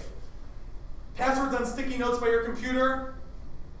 I know people are going to admit to it. I know because I see it when I go out to offices and I work at offices or homes. We have everything written on stickies by our computer. I see banking logins and every single website the person goes to right on the side of the monitor. And if that laptop or desktop is stolen, boy, that person has a real treasure trove. They got your hard drive and they got all your logins. Boy, that's a real gold mine that they just got. So if you have to write something down, do not keep that pad by the computer itself. At least put it away in a drawer, preferably keep it somewhere else, like in your I would say your purse or something like that, but keep it in some kind of locked, concealed area where it's not easy to get to if someone was coming by and wanted to grab something, around your computer. Especially passwords. A lot of people use the same password for a lot of different services these days. So even if you have a password written down a sticky that says banking login, of course, a good criminal, even an amateur criminal, is going to take that and they're going to try that across any other services they think you might have. It's not that difficult for them to go ahead and cross-reference and use that kind of knowledge to get around. Never use any passwords that are based solely on words in the dictionary. Things like this, I love Janice, my dog Alexis. Any combinations of just dictionary-based words, that is bad policy for you to be following, because all the easiest programs, so to say, that the criminals have access to use what's called dictionary attacks. And as you can imagine, a dictionary attack is as simple as taking combinations of every word in the dictionary, putting them together, and see if you can get into someone's account. Even a little bit of computing power can get past a dictionary combination in almost no time. I'm going to show off how bad that is in just a moment with a little something I'm going to put up on the screen.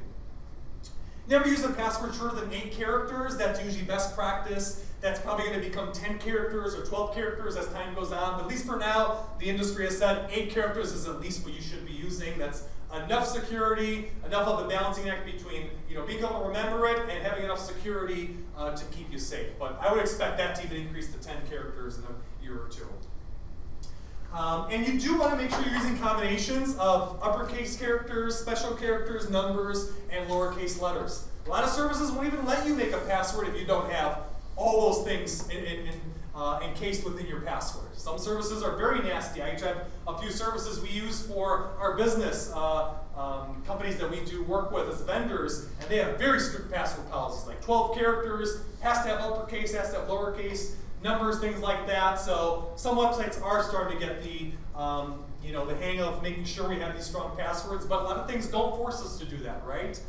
Your Windows password on a Windows XP machine can be as simple as dog, pet, things like that. So we want to be careful about what we're using this day and age for passwords. Question. Yes? Keeping the same ID and same password all different application is a safe one. Using the same password for different applications? Yeah, same password. Not good policy. Definitely not. My phone told me why you are keeping all different password each different applications. Well, it's safe. It's a headache. So it's okay. You can keep one password to all the different. You don't want to keep one password. You don't want to. It has to be separate. Because even the amateur bad guys are smart enough to go ahead and find out, okay, I got her login for Gmail, right? If she uses this format for her login for Gmail, she's probably got something very similar, some kind of combination that she uses for the login for another banking service or eBay account or PayPal account or whatever it may be. We don't think about it when we're going through our daily routine, but the bad guys are doing this on such a consistent basis. They are cross-referencing all these things in our lives, right? And they're going to go ahead and be able to make these combinations up. Even they may not get you on this account, they may be able to cross-reference the login username you made for another account and use the password that you had, the same password, and get into another service for yourself, right? Or be able to do a password reset based upon just a few things they know, right? Most of the time we use mother's maiden name or birthday or family member, right? If they get some of that information, how easy is it for them to just go ahead and do resets on some of your passwords? So again, you want to make sure you're using good security questions and also make sure that you're using different passwords for at least groups of services. I'm not saying all your login passwords have to be different. I don't even follow that policy. I know, as an IT guy, that's bad. But yes, you have to find a balancing act, security and convenience. So I'm going to go on this website really quick here. By the way, here are the top 5 passwords used by everyone as a whole, so we can see how bad a lot of these are. We're going to test some of these, see how bad they actually are. This is actually from ESET, the makers of that antivirus product that I like to recommend. And this is not surprising. People are, of course, going to use the easiest possible route to get past some of these systems that require passwords. So I'm not really surprised that this is the kind of list that we see for the most popular passwords out there. This haystack calculator. I want to talk about the theory of passwords being like a needle in a haystack. There's this security researcher, Steve Gibson. I follow a lot of his work. He's a very informed IT professional that happens to go ahead and do a lot of research on the security side. And he's come up with this theory, and he says, and I believe him in this, I think he's right. A lot of people do tend to agree with him. Every password out there, no matter what kind of combination you can find, it is like a needle in a haystack. How small is the needle? How big is the stack?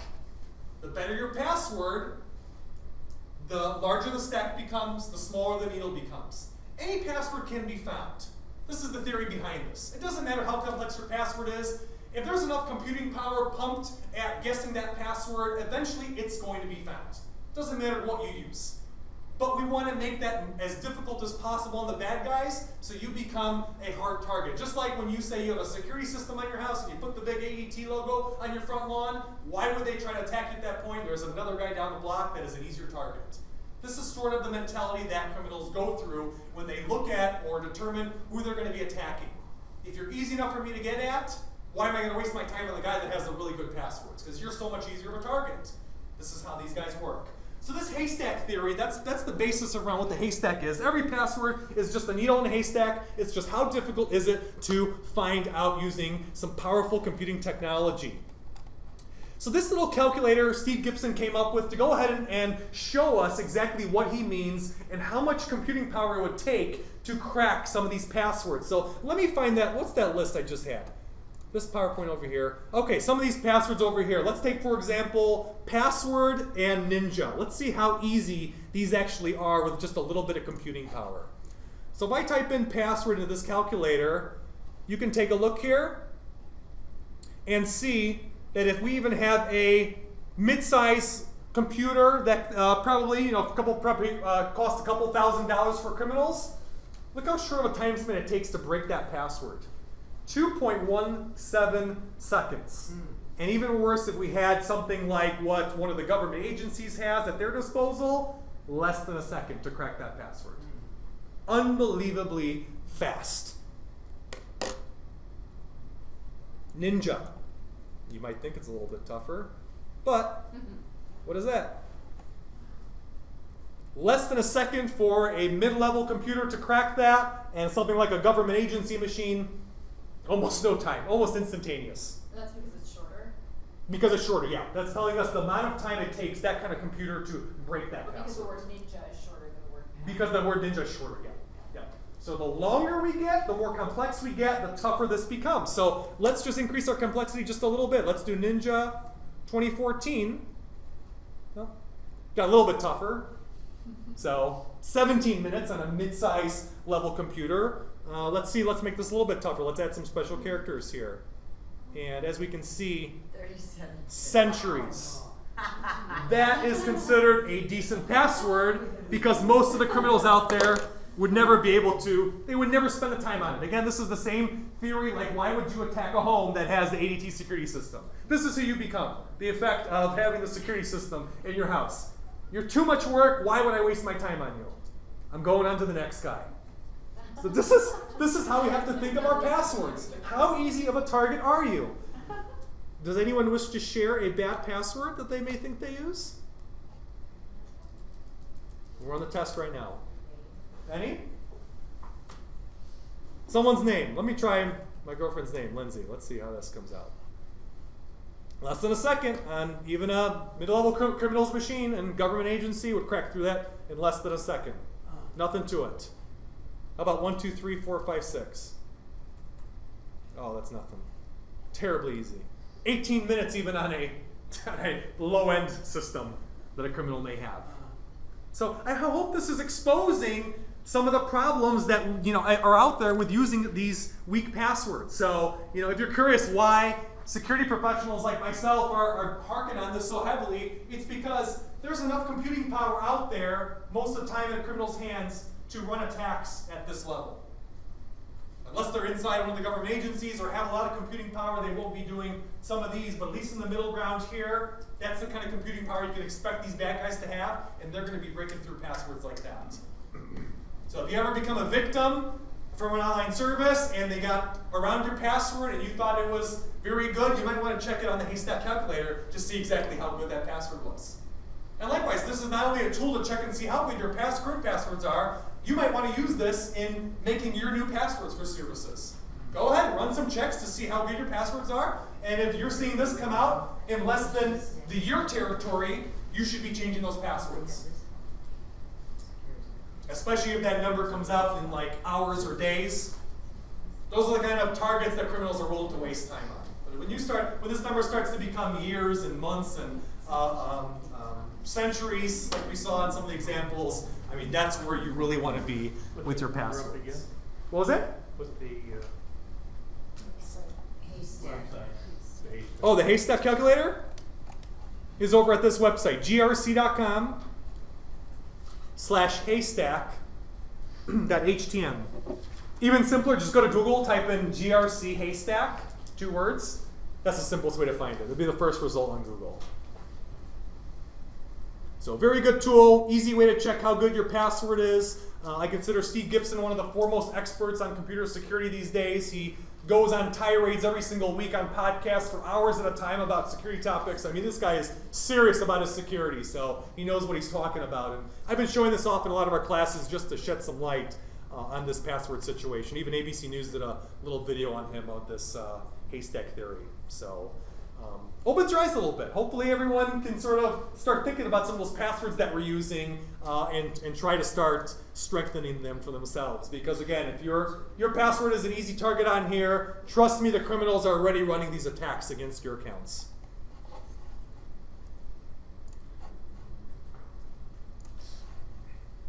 And if your password is on this list of top 5 used, you better go home and change that password because these criminals are going to be in that account very, very quickly.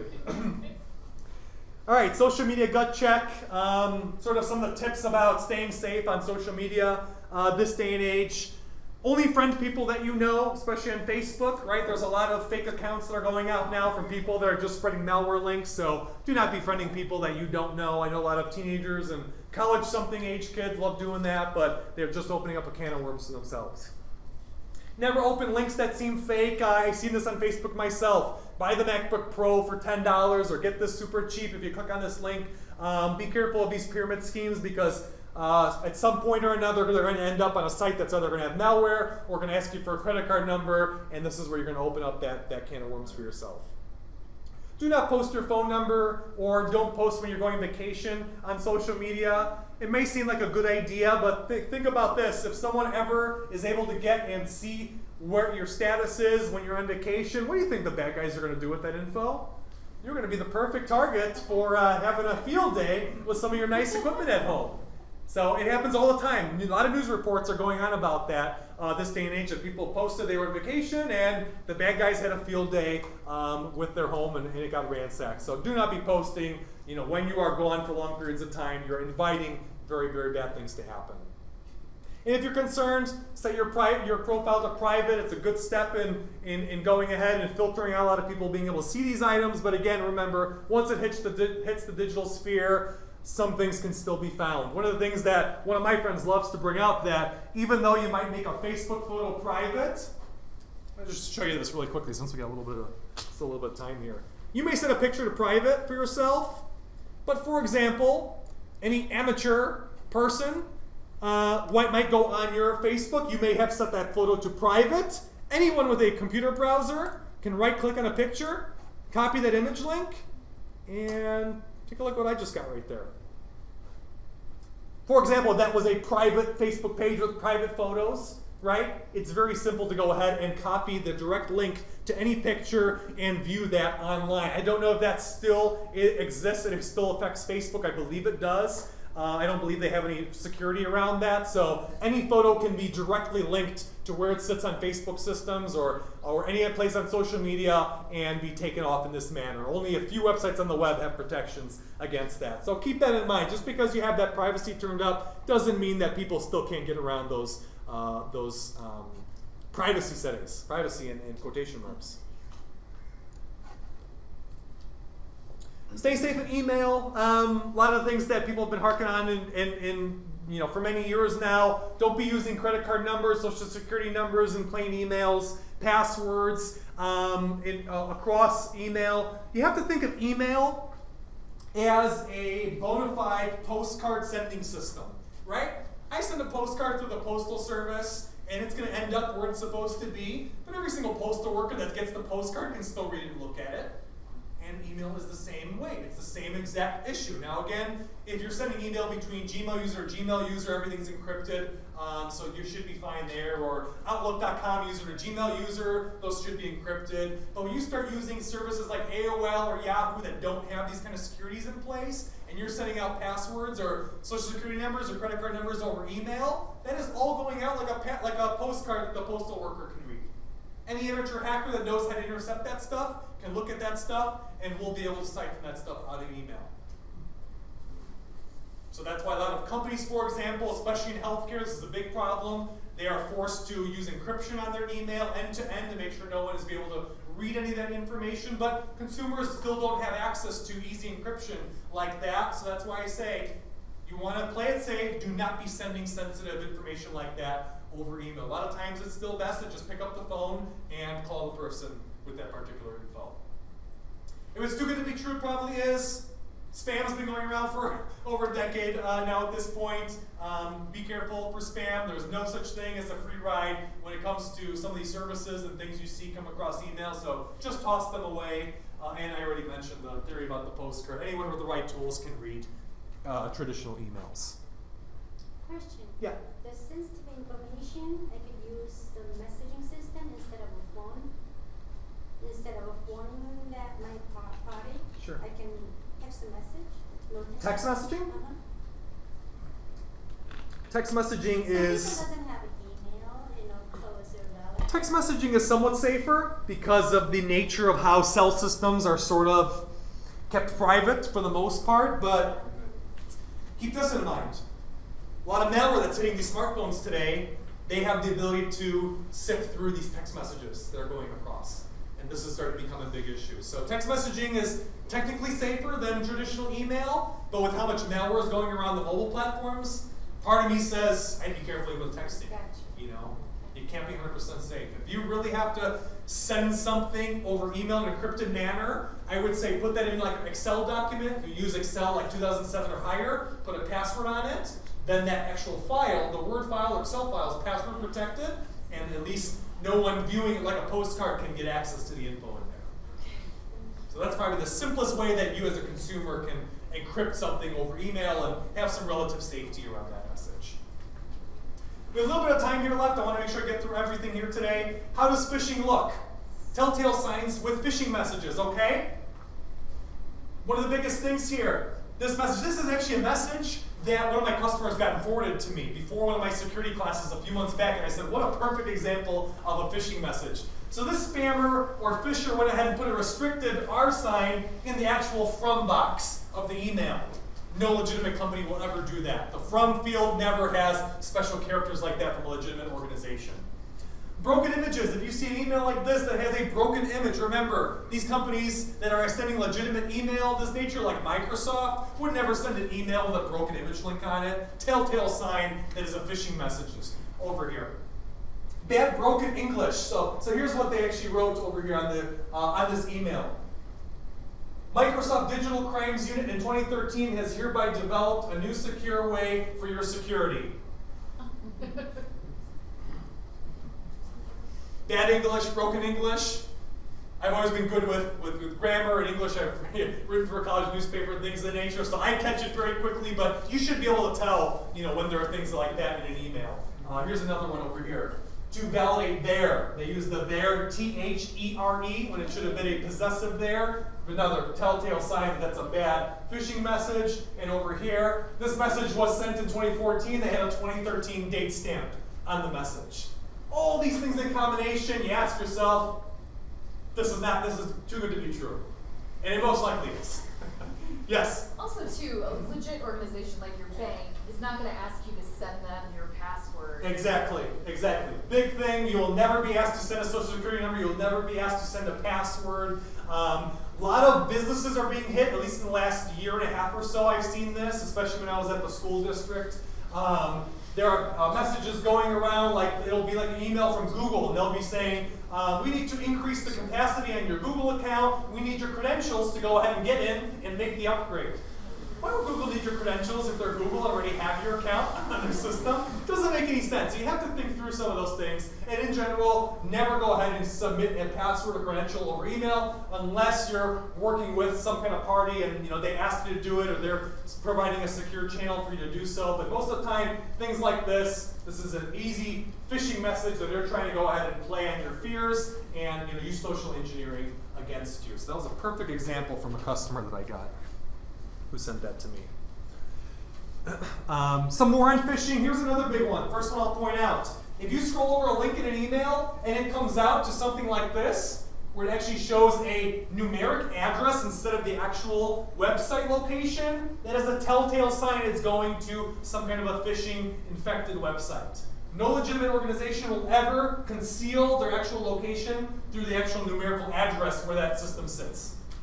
The way the internet works, all computers view communication between themselves in a numerical format, but to make life easier, most websites are always using their actual text address to allow us to do our daily work, because otherwise we'd never be able to remember. So as a matter of a rule of thumb, never allow yourself to go to a website like that that conceals itself in a text link like this, but then if you scroll over it, it shows you some kind of numeric address.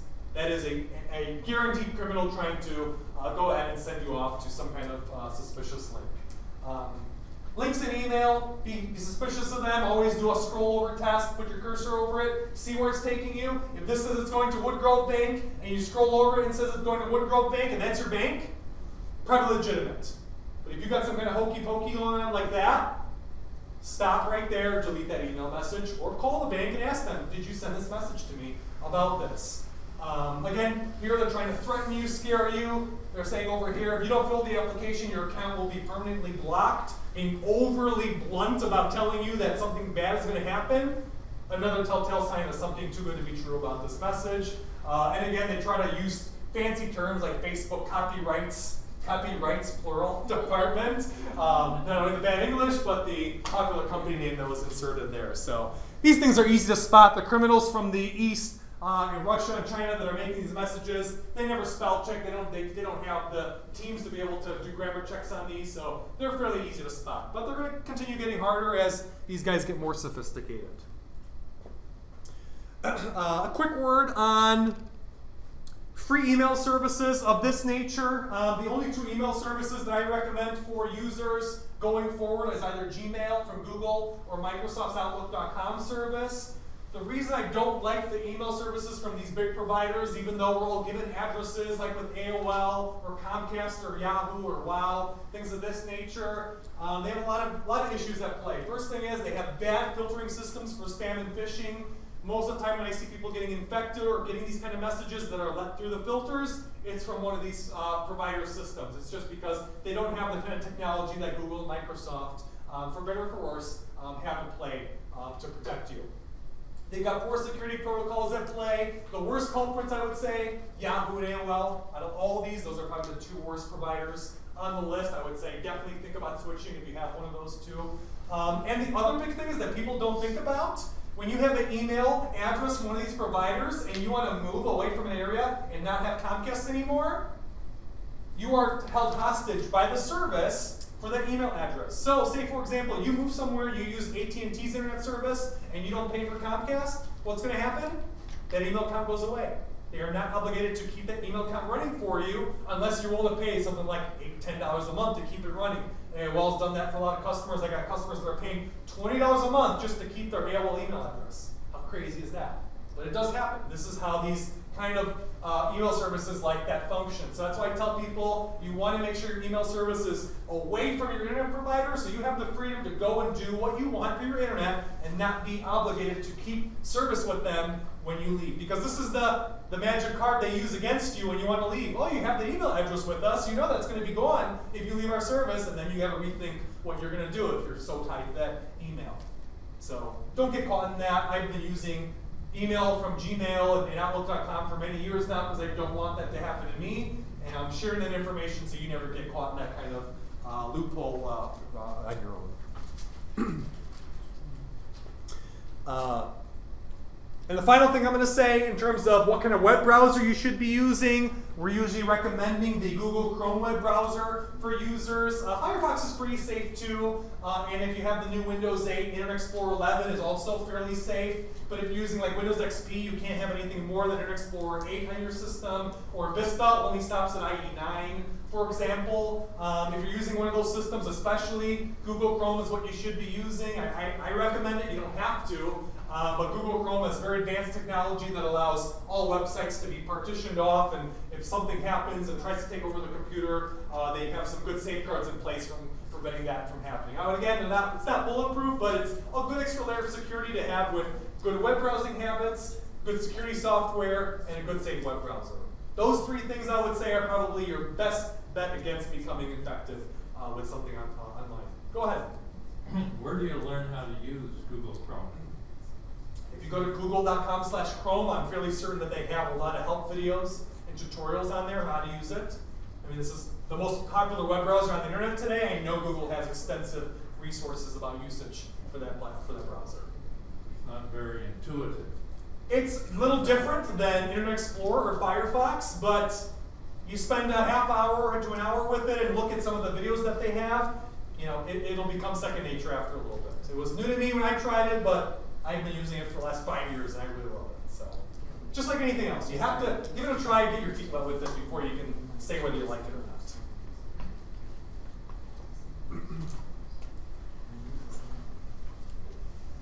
And that's it. That is all the formal content I have for today. I guess I'm going to open it to the floor for any questions now.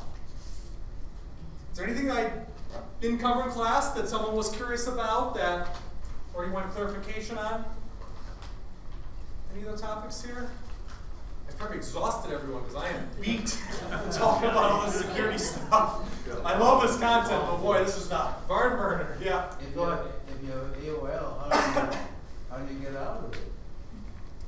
The way to get out of an email service like that is twofold. You have to get an account with a new service, obviously, and then what you want to do is you want to set up forwarding from the old service to push messages to your new provider. And then also a lot of times people have an auto response set up on the old service to tell all the people emailing them at that address, hey, my email's changed. Don't shoot email to me over here anymore. My new email's this. And usually we can go ahead and filter that problem out in about a 3 to 4 month time span. I've helped people do it numerous times in the last few months, and generally that's how long it takes to get that old email address out of circulation for people. So a permanent forward plus an auto response that tells all those people that are shooting email that, hey, my address has changed. And like I said, Gmail or Outlook.com are the two best free email services that you can pick from. Gmail, and then Outlook.com is Microsoft's alternative. Both are just as good. They got a little different interface on them, but either one I have no problem recommending. Anything else? I saw another. Yeah, go ahead, Jared. So I use two-step verification on my Gmail. Yeah. It seems really safe, but I don't really know what it's doing. So how do you do? Do you do two-step with some kind of code on your phone that gets sent to you? So that's actually a good thing. So two-step verification is something that a lot of the bigger providers are starting to do these days. It is a very good procedure actually, because think about it this way. The chances of someone stealing your password plus stealing your phone and getting in through your PIN code on your phone, hopefully, to get your phone to be able to get both those pieces of info and get through to your account, could still happen, but the chances are very, very slim compared to what it could be if they got just your password. So two-step verification is something you can do on Gmail, you can do on Outlook.com, PayPal supports it now, eBay I believe supports two-step as well, and some other big services. So if you see an option to beef your security up with two-step verification, I would say do it. And it's going to be easiest for people that have a smartphone because most of these technologies employ a text message that gets sent or some kind of app that has a rotating number, a random number that verifies that you say who you say you are who you say you are before you log into that service. So for smartphone users, it's very easy. If you don't have a smartphone, two-step may not be as useful for you. For a time, PayPal was sending out key fobs that you could put on your keychain that would have the number on it, but that's not as popular anymore. So. But yes, two-step is very good. Thank you for bringing that up. That is a very good middle ground that some companies are offering before we find a new standard after passwords. Yes, go ahead. Yeah, we have our email address is Yahoo. I'm using Yahoo. So as of today, to change it to Gmail.com. Is it hard to change to Gmail? It's not that tough. Two biggest things are going to be getting your new email address out to all of your contact book, your address book, right, to everyone that you do email with. Yeah. And also to go ahead and just set up the forwarding or get the messages out of the old service. So for example, Gmail and Outlook.com have a helper tool inside the service that will allow you to suck all your email and contacts and addresses and calendar items out of the old service and bring it into the new service.